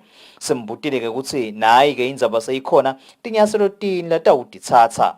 Ngamphalala uthe basetawuhlangana naletisebenzi bayikhulumise lendzaba bese-ke bakhulumisa-ke naye-ke umphathi wesitolo saka Crescent khona-ke ezulwini ka-Pick n Pay kutholakale emanga namaqiniso alena ndzaba. Siphindze-ke sashayela nakhomishana wetisebenzi etiko letisebenzi nenhlalakahle Mthunzi Shabangu naye sikhuluma naye ngelucingo lothide kwabo kuze kayikhulunywe ngekhatsi emkhatsini wemcashi nesisebenzi lendzaba nabehlulana seyingaphuma kuyiweke ngaphandle kuba kaSimak noma-ke emahhovisi nakhomishana wetisebenzi ladute nabo babeke letikhalo. Uthe-ke nangabe bayathuswa ngokucosha emsebentini atite tisebenzi amahhovisi naka-Labour bona-ke batawubasita kodwa-ke baqinisekisa ukuthi abasho ukuthi ngubani lobike lokuhlukubeteka. Etisabeni ngingiyani Msibi ngisekhona Plaza ezulwini. Litubane lelisetulu nekushayela unathe lokudzakisako ngoletinye tintfo letibangela tingoti temgwaco letigcine tihambe nemphefumulo lapha eveni. Lokhu kuvetwe lisekela lokuxhumanisa sive nemaphoyisa noSipho Mnguni ngelilanga lakamhlaba lekukhumbula labo labashiye emhlabeni etingotini temgwaco i-World Day of Remembrance for Road Traffic Victims. Umbiko wenhlangano yakamhlaba yetempilo weminyaka wa-2019 uveta ukuthi njalo ngeminyaka kushona bantfu labasigidzi nengcenye 1.3 million ngenxa yetingoti temgwaco mhlaba wonke. Mhla tinge-21 enyangeni yeLweti emave emhlaba gubha lilanga lekukhumbula labo labashiye emhlabeni ngenxa yetingoti temgwaco i-World Day of Remembrance for Road Traffic Victims. Lapha eveni lisekala lokuxhumanisa umbufo wembube nesive noSipho Mnguni uthi lokuhamba embili ekubhebheteleni tingoti temgwaco letigcine tihambe nemiphefumulo kunatha lokudzakisako bese uyashayela nekuhamba ngetubane lelisetulu emgwacweni. Kuba litubane emgwacweni ngoba ukhanza ukuthi ngalesinye isikhathi umuntu akasabuke ukuthi phela kumbe iweather injani njengoba sathi ukuthi nalinile vele umgwaqo ubese uyashelela. Ngalesinye isikhathi ke noma ngabe alikani kodwa nje vele litubane silibonile ukuthi esikhathini lesiningi siliyalimada ngoba utawuthi na ugijima vele ema chances maningi ukuthi ubese awusakhona kuyilawula. Kumbeke nakulokunye lesi ngathi singakukhulumisa vele ukuthi umuntu anathi ashayele kanti phela sewuhle kona lokudzakisako naloko ke cishe sizamile kona ukuthi sisebende ngako kodwa sisabona tinombolo kona noma dingase sitole tinkhulu kakhulu kulamalanga tisekhona vele ukuthi bantu bayashayela kanti phela sewubese udla lokhu lokutabe kwenta ukuthi ingcondo ingabi ngileyo laphelele nakangena emgwacweni. Siyacela nje kakhulu esiveni ukuthi bantu phela abanake kakhulu uma utawushayela qale ubuka nakuthi ingabe imoto yakho vele ilungeleni ukuthi ingaba semgwacweni. Uthi ke ungaba semgwacweni wathi ukuthi awushayeli kona imoto yakho loyigibele kuphela kodwa ushayela naleletinye letihamba la emgwacweni singabalibali ke futhi nalabo vele lokhanza ukuthi bahamba ngetinyawo. Lonyaka lelanga ligujwa ngaphansi kwesicubulo lesithi khumbula yesekela bese kuba khona lokwentako kunciphisa tingoti temgwaco. Etindzabeni teSwatini TV kubika samkeliswe khoza nginagiyani Msibi kaManzini.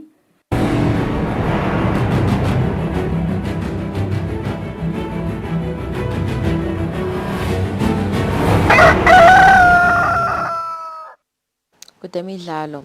Umphathi wenhlangano yemidlalo yema-Olympics kanye naleyo yema-Commonwealth lapha eveni Maxwell Jele uthi kule midlalo yema-Commonwealth leminyakeni lotawubanjwa eveni laseNgilandi edolobheni leBirmingham livela kuleli litawumelelwa tingijimi letilishumi letichamuka enhlanganweni letine lokuyinhlangano yamadubane, inhlangano yemidlalo wamabhayisikili, inhlangano yemidlalo wokubhukusha kanye nenhlangano yemidlalo wesibhakela. Jele kuvutela kungesikhathi letinhlangano letine tihlangene kaManzini. Inhlangano edlalisa umdlalo ema-Olympics kanye nale yema-Commonwealth Games ibamba umhlangano ohambisana nemalungiselelo emidlalo ema-Commonwealth latawubanjwa eveni laseNgilandi edolobheni leBirmingham eminyakeni lotako. Lo mhlangano bongenele tinhlangano letine lokubheka ukuthi timelele live kule midlalo. Kuleti inhlangano kunenhlangano yemidlalo yamatubane, inhlangano yemidlalo yamabhayisikili, inhlangano yemidlalo yokubhukusha kanye nenhlangano yemidlalo yesibhakela.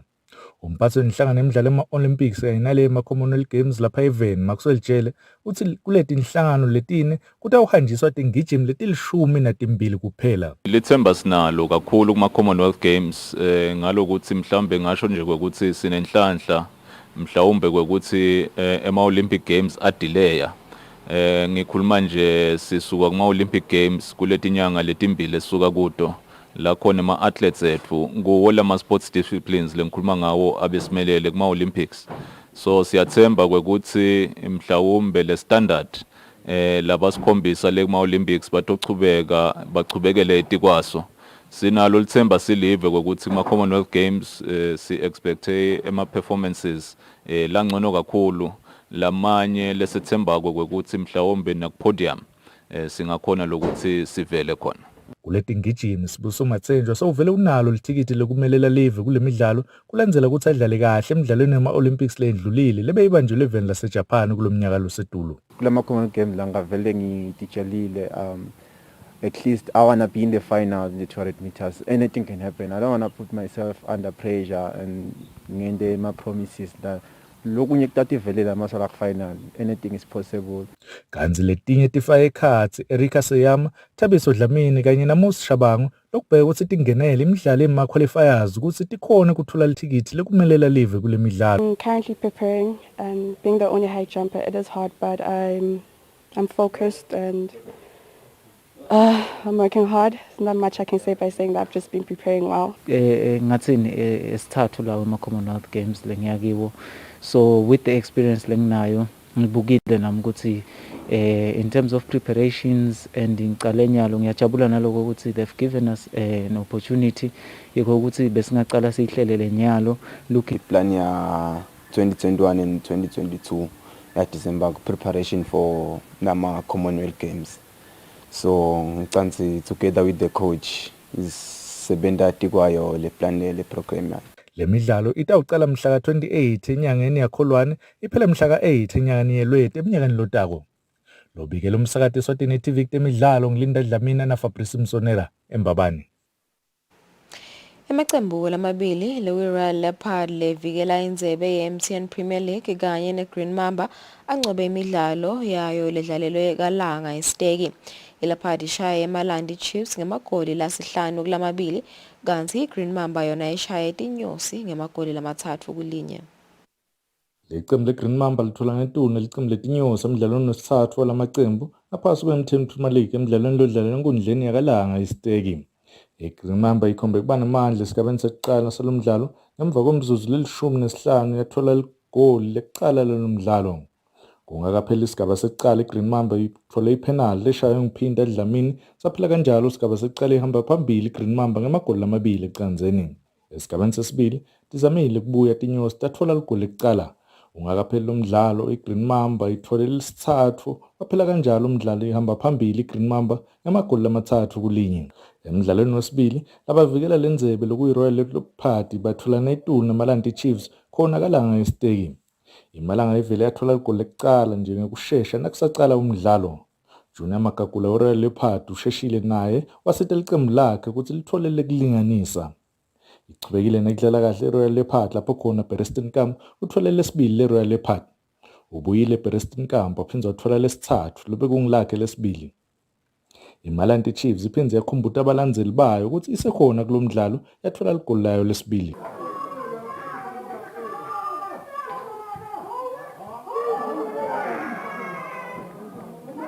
Kungakapheli isigaba sekuqala bonkosi Dlamini uthole lesine saphela kanjalo isigaba sekuqala iRoyal Leopard ihamba phambili ngamagoli lamane kulamabili. Esigabeni sesibili kubite ukuthi iRoyal Leopard icethe lomdlalo inabadlali abalishumi ngemuva kokuthi Junior Magagula athole ikhadi lelibovu. Thabiso Mankonkwane ushaya igoli lekugcina lemidlalo waphela kanjalo iRoyal Leopard ihamba phambili ngamagoli lasihlanu kulamabili.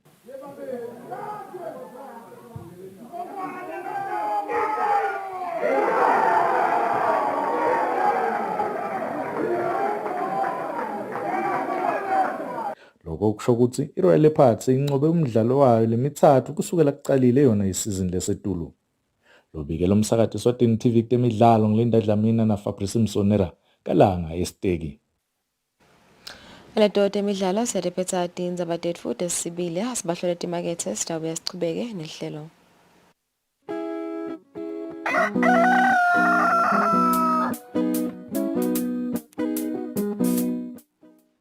I do the most. Watch local TV on the go with the Eswatini TV app for only 20 emalangeni per month. Do the most with Eswatini TV app. Download from Google Play Store or App Store. We're good together. Everywhere you go, MTN.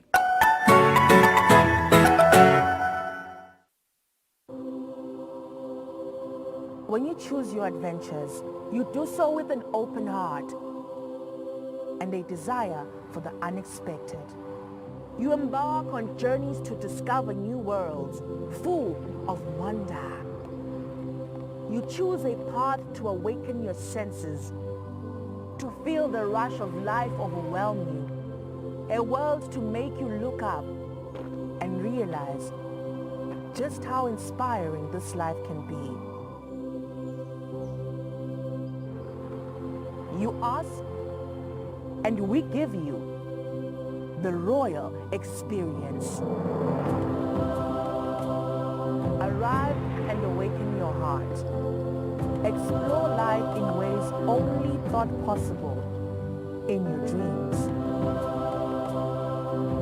There are but a few places on earth so special, so unique, and so spectacular, where it becomes a rite of passage for the ambitious travelers, the courageous souls, to all have the one and only royal experience. That day when you look deep into your heart and leap into an ancient world so very different from your own, where magic, beauty, and love are shared forever. Then you will have a royal experience. There is just one place on earth where the people make you feel a part of their kingdom, where you just might volunteer to awaken spirits, enrich minds, and work alongside communities to build, motivate, and inspire. This is truly the royal experience. When you dream of a different world, beyond the ordinary, beyond time, discover just how far you go to expand your understanding of life's greatest mysteries. There's just one place on this planet with so much to offer. Now is the time for you to have the royal experience.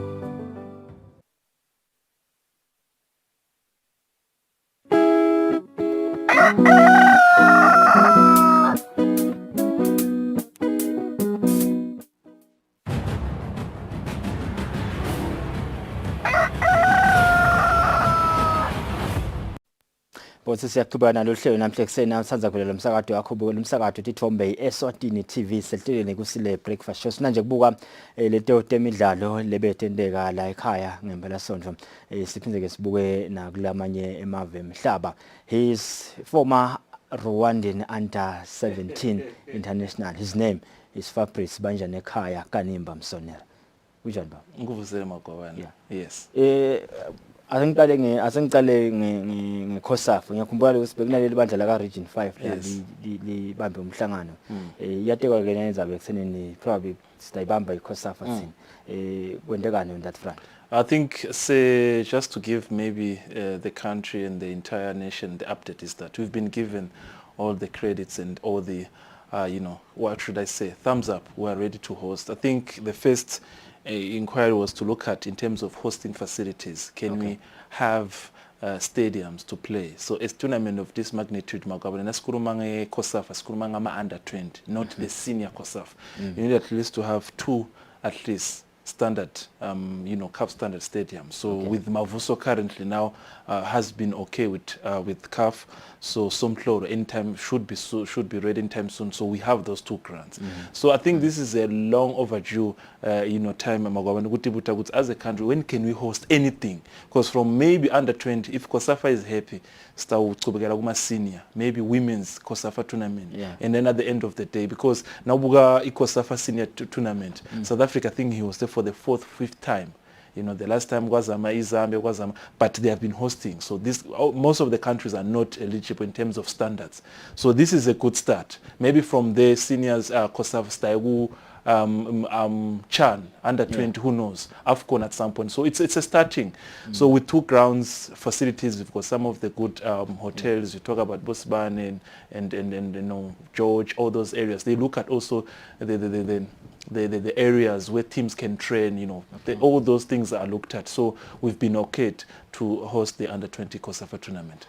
Okay, it's by virtue of being the host country. Yes. It's the same format that we've seen in the previous tournaments. Shotsi Guba Group A and Group B. Shotsi being in the host nation. Shotsi Batasfaga very good Group A with some of the countries. The draw is yet to be conducted. Nothing has been conducted, but there should be 4 teams in Group A, 4 teams in Group B. And remember, the first 2 teams, they go straight into the semi-finals. Okay.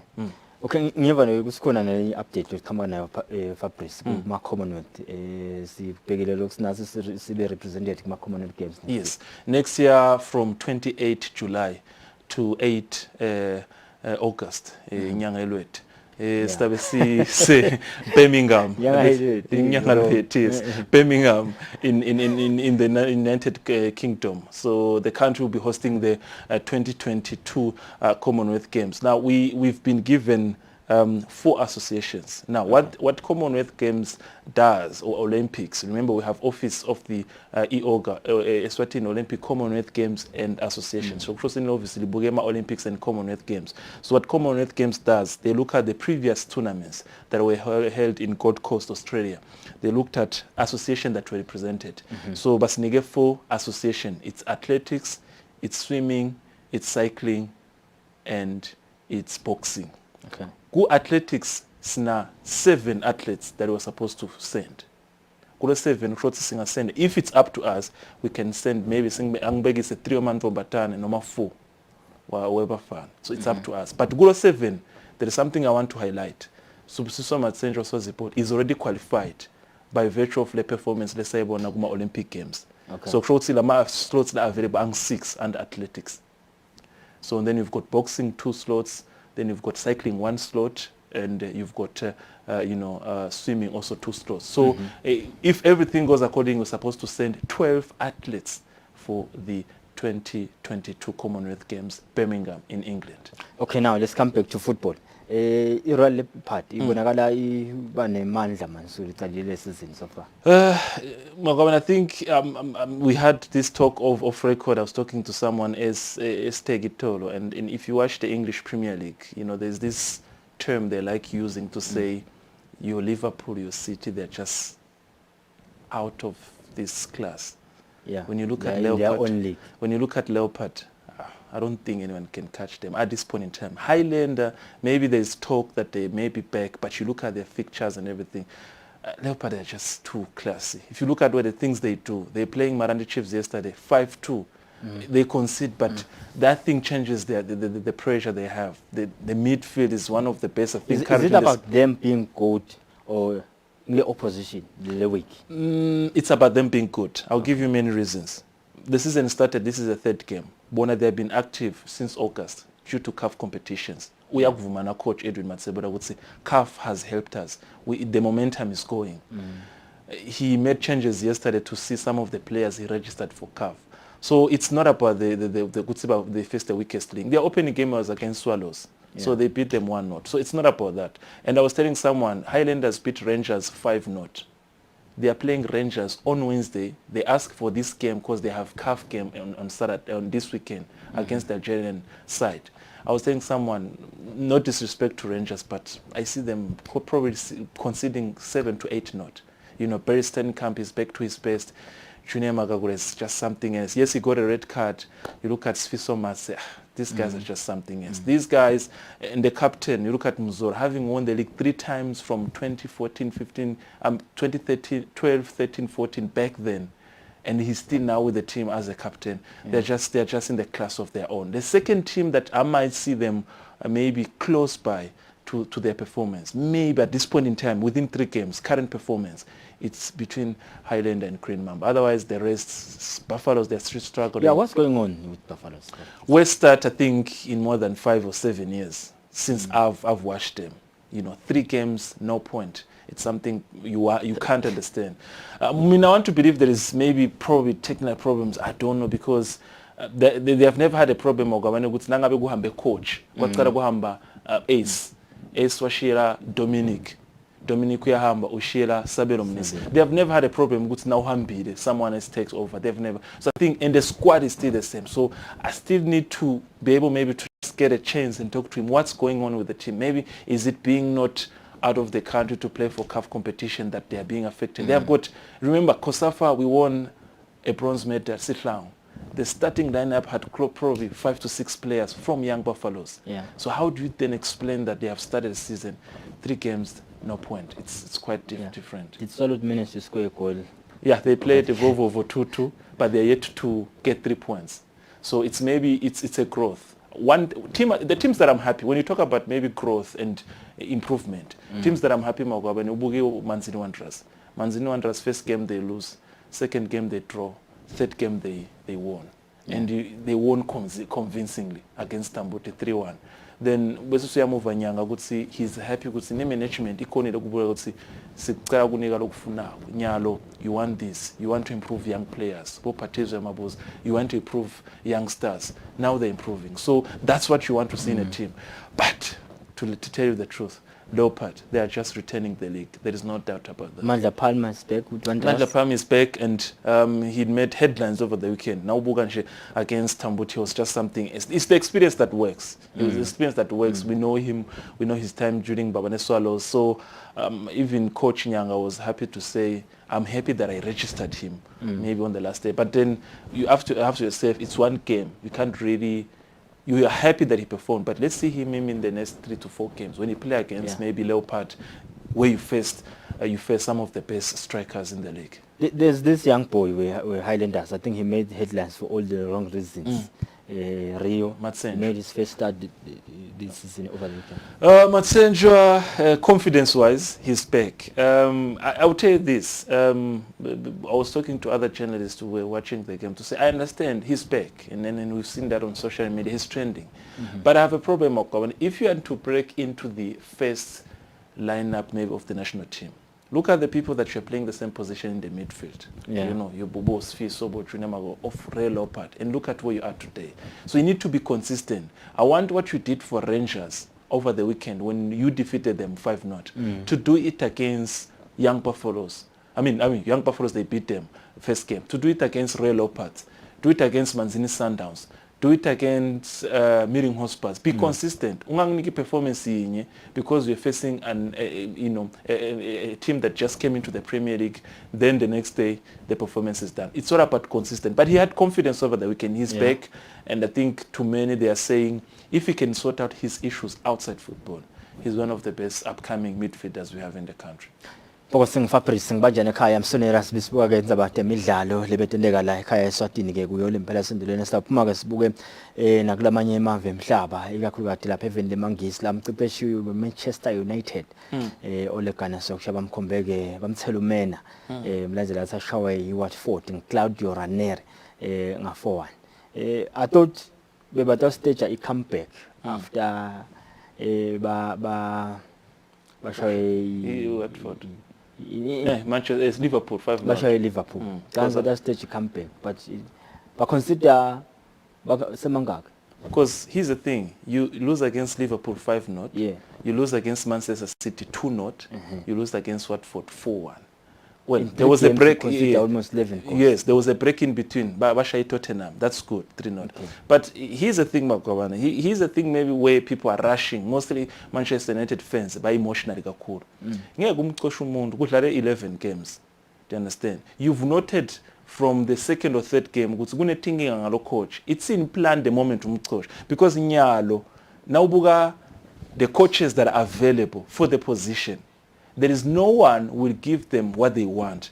Nyalo, Michael Carrick, assistant coach, former player, would have an interim coach probably for 2 or 3 games while they are looking for someone. Chances are his first game as a senior manager is going to be against the likes. They are playing Arsenal, they are playing Chelsea. His first game is going to be against Villarreal. Villarreal, yes, Champions League, yes, sorry. Then there is Arsenal, then there's Chelsea. You are giving an interim coach that mind of work. Now you look at the coaches that are available. Zidane, I don't think he can give them what they want. Because if you are going to England, even the issue of language just being average, it's a problem. Okay. Tactical. Brendan Rodgers, maybe he can because currently he said that things are not happy at Leicester City. Then you come to Spain head coach, Luis Enrique. You can convince to come. Yes, he would come as a good coach, but the problem is that he would want also to finish the job that he started with Spain, take them to the World Cup next year, Qatar. Do you understand? Ronald Koeman uqoshiwe kuBarcelona. Angibone ukuthi bangamthatha. They have a bad experience with some of the Netherlands coach. If you remember Van Gaal, what happened. So who is available now? Because umqoshile, fine. It's a beautiful. What's the current situation? What's on plan? Because when you lost 5-0 against Liverpool, Antonio Conte was available before Tottenham appointed him. Now umqoshile, Antonio Conte has been hired. Yeah. What's your plan? Okay, Fabrice, ngiyakhumbula Tottenham, I mean Newcastle nesafuna coach. At some point likamala Unai Emery langena. Yes. Angeke nisekabe option. And I don't think so. Unai Emery, I don't think so. He's okay at Villarreal. Style of football, the thinking, the mentality. He's okay. He had the time at Arsenal, he was just average. Let's say he's not bad, he was not good, he was just average. So if you look at the quality player by player, Manchester has got some of the best players in the league. If you look at, because that's what I'm saying, the same thing I was saying locally. Well, you look at where Chelsea is, Thomas Tuchel. You look at where Liverpool is, Klopp. You look at where City is, your Pep. Then you come to Manchester United. In the middle of the season, after 12 games, uTkoshalo coach, you understand, it's in the plan. Because there's no one available rotakunika umsebenzi lokufunayo because nyalo ingcono iArsenal ndakubekisela ngeArsenal kungcono kuArsenal ukuthi itawushawa iLiverpool ma-team lamakhulu but nayigcana team lencane itakhona ku-maximize because wonke umuntu uyabelieve ukuthi there is growth. Arteta is growing the team. How much is Inangjana going to help influence say Alex who convince us to take the United? He can help, but I don't think Zidane can be okay. English football is not anything that you can just come in and convincing easily. Antonio Conte, when he came from Italy and he coached Chelsea, the first season things were quite different. And Nakona Kumbura, he's been on the other national team, so he has dealt with the mentality of big players. That's another thing. But there are coaches that we undermine. Pochettino, he's not happy at PSG. Pochettino, at some point before PSG announced him as a coach, Paris Saint-Germain, he was free. He could have come to Manchester United free charge without paying a cent. So the problem is now, you are going to give assistant coach, which are interim coach, Kurama games and 3. Chances are, Chelsea, the form they're in, I don't doubt they can give them 4-0 on the day. Arsenal, on their best day, those youngsters, they can give them 2-0. They were given a hiding by Liverpool. Beautiful. Arteta is still safe? This is the same thing. He's safe because with him you can see it's a building process, and everyone can see that. The starting of the season, the first 3 games, but Ubuga would see after that how he catched up. He's number 5 on top of the log. There is growth. This is what we're saying. If you can lose against the top 6, but at least Nassau teams we are shy. At least because Manchester United on paper currently shy, but with what's happening, I don't think they'll be able to beat them. So that's the class I was saying with 4-0. If you look at the game Liverpool against Arsenal, it's the class. Liverpool are just in the class of their own. These guys, from the time they won the Champions League to the time they won the league, the first lineup that faced Arsenal, The only 2 changes were there. It's just 2. It's Jota and Thiago. The rest of the team won the Champions League, won the league. So it's not about being together for some time. So if Arteta does the same thing with these stars, take them to the next 3 to 4 years, then who knows? Europa League will be the starting point. But class of Mane and Salah. Yeah. Beautiful. Yeah. Outstanding. Sibone Barcelona Xavi athatha his first game in charge against Espanyol. But bawina. Were you happy with the style of play? I'm happy. I'm happy because he did even something that some people don't see. I think it's important, and I think that's what's supposed to be happening at Manchester and at Arsenal.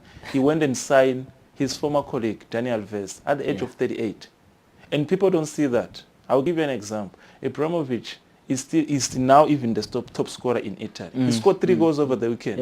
Yeah, he is 39. He's going to be 40. That's why he's saying goals must be named after him. Exactly. So you can't then say because he's old. Now Dani Alves, one of the players to win more silverware in the world, 42 silverware, different trophies, Champions League, leagues, Europa Leagues, whatever, Copa del Rey, everything. He's back at the age of 38, and he will play. So you need that experience. So I think Xavi, with time, they will maybe give him this season and say, listen, there's no pressure. Be number 2.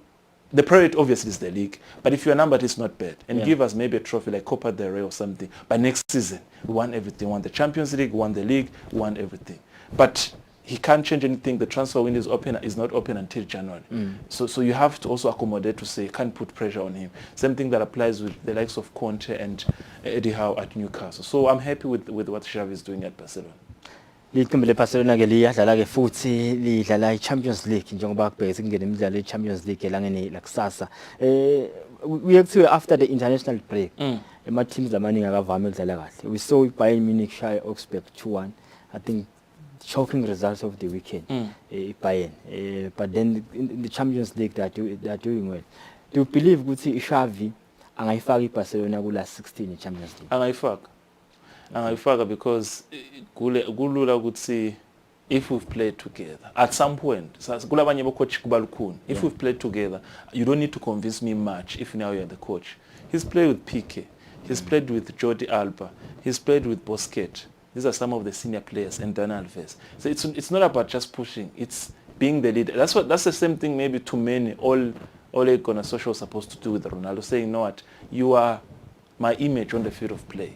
What we've done together, can do it in the team. So I think he can take them to the last 16. They have the squad, they have the capabilities. And like you said, teams when they are from the champion, the international break, work on those problems because coaches have always said that if you play on Tuesday, the last game of the international break, then you have a game on Saturday. Chances are you have the entire group of the players on Thursday or Friday because nangabe some are coming on Wednesday morning, Thursday morning. So you have the entire squad on Friday.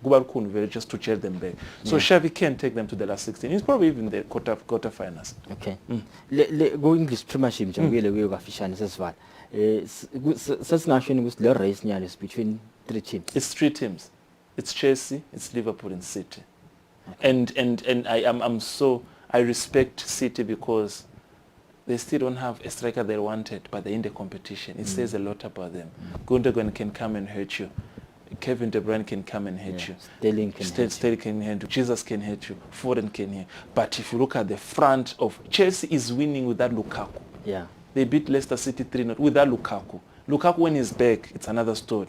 You look at Liverpool, now they have changed. This young boy, Jota from Portugal, what he's doing is just something else. So the race is between those 3 teams. And I think from where I'm standing, maybe City might slip a bit, but mostly Chelsea and Liverpool, then City. But those 3 are the title contenders for now. West Ham, number 4 years, they could be, or 5 or 6. Europa League. Yes, Europa League, Arsenal 5, 6, they might. Arsenal will make it to the Europa League. Yeah, make it to the Europa Europa League. United might make it to the Europa League, depending on who they appoint as a coach. And the big guns will play Champions League. The big guns will play Champions League. Look at Liverpool. And chances are, whenever we have a competition like this, Ibuya England Champions League, the Scats very Liverpool itself. Now Chelsea when they took it last year, you look at the competition. Yes, you've got your Bayern, so far, and Bayern is the team I would say can challenge these three teams in England, because Real Madrid is in Spain and Barcelona, they can't challenge these three teams in Spain, in England. You look at France, I don't think so. Inter Milan is not the same. So Bayern currently is the only team I can say on paper can challenge these three teams in UEFA competition. So between these three, I'm seated here. Come 26th of May next year, between these three teams, one will take the Champions League. His name is Fabrice Banjane Khaya Msonera, wadlalela ke likhethelo lesive lase Rwanda kuma under 17. I left back. Wongosi sibonga kakhulu Fabrice usibe nasinamhla ekseni ihambe kanjalo nje impela sondlo le ebholeni letinyawo. Sabahlola ke bonke sethi make nasibuya sale phetha hlelo lamhla ekseni na lungelele.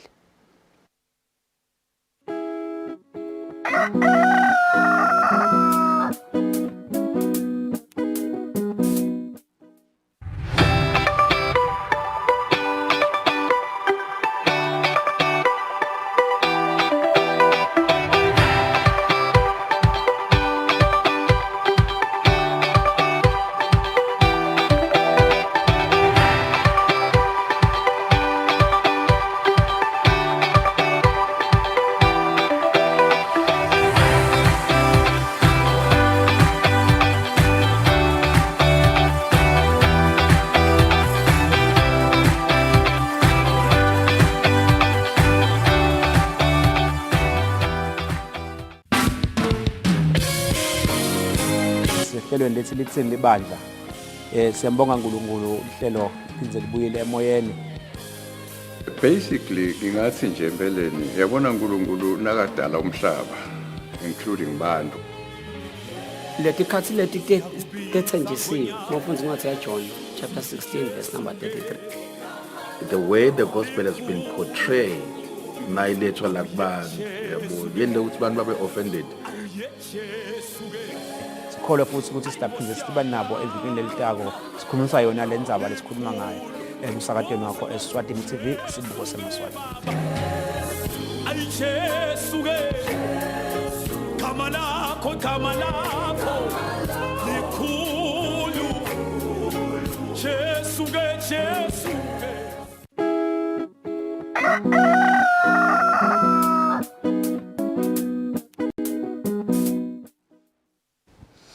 Ngosi mathathu emaminutes ingakashayi insimbi yesiphohlongo silibafika kanjalo ke maphethelweni ehlelo lomhla ekseni semba usi nibe nesikhathi lesihle bongosi ngibona ngaphandle manje weather iyaphakamisa ngoba ayikhona bese lingathi lifuna likuna kakhulu. Yeah, solo liyana weekend yonke eliviki lonke kahle kahle le weather nje ngathi ayifuni kubalela alifuni kubalela. Semba ukuthi bongosi nibe nemphela senthoke leyo lenhle nale phephile abangakajovi siyabakhuthaza ke ukuthi abajove khona imijovo even imijovo Oxford khona Pfizer khona na Johnson & Johnson hambe emaswati athole leyo mijovo ngoba ngiyabona leyo ukuthi kungenteka sigcine le ndlela esitivako le Europe difike yathi ngajabula man kuthiwe nje awungeni kuphi ungakajovi. Yeah bona ngajabula kakhulu wavelela amanye amavegula siyakwenda lokho ukuthi angeke nje ugibele ebhasini nje singasathi isimo sakho ukuthi ume kuphi ujovile noma uday covid. So ngicabanga ukuthi vele nathi sekusikhathe ukuthi sithathe inyathelo elifana nalento.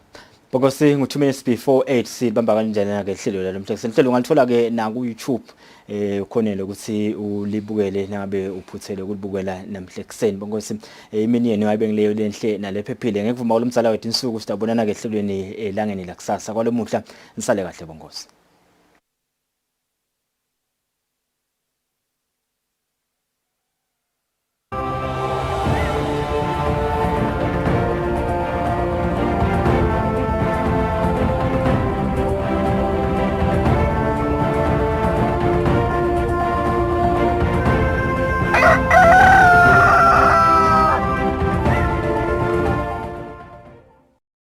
God had to go at me and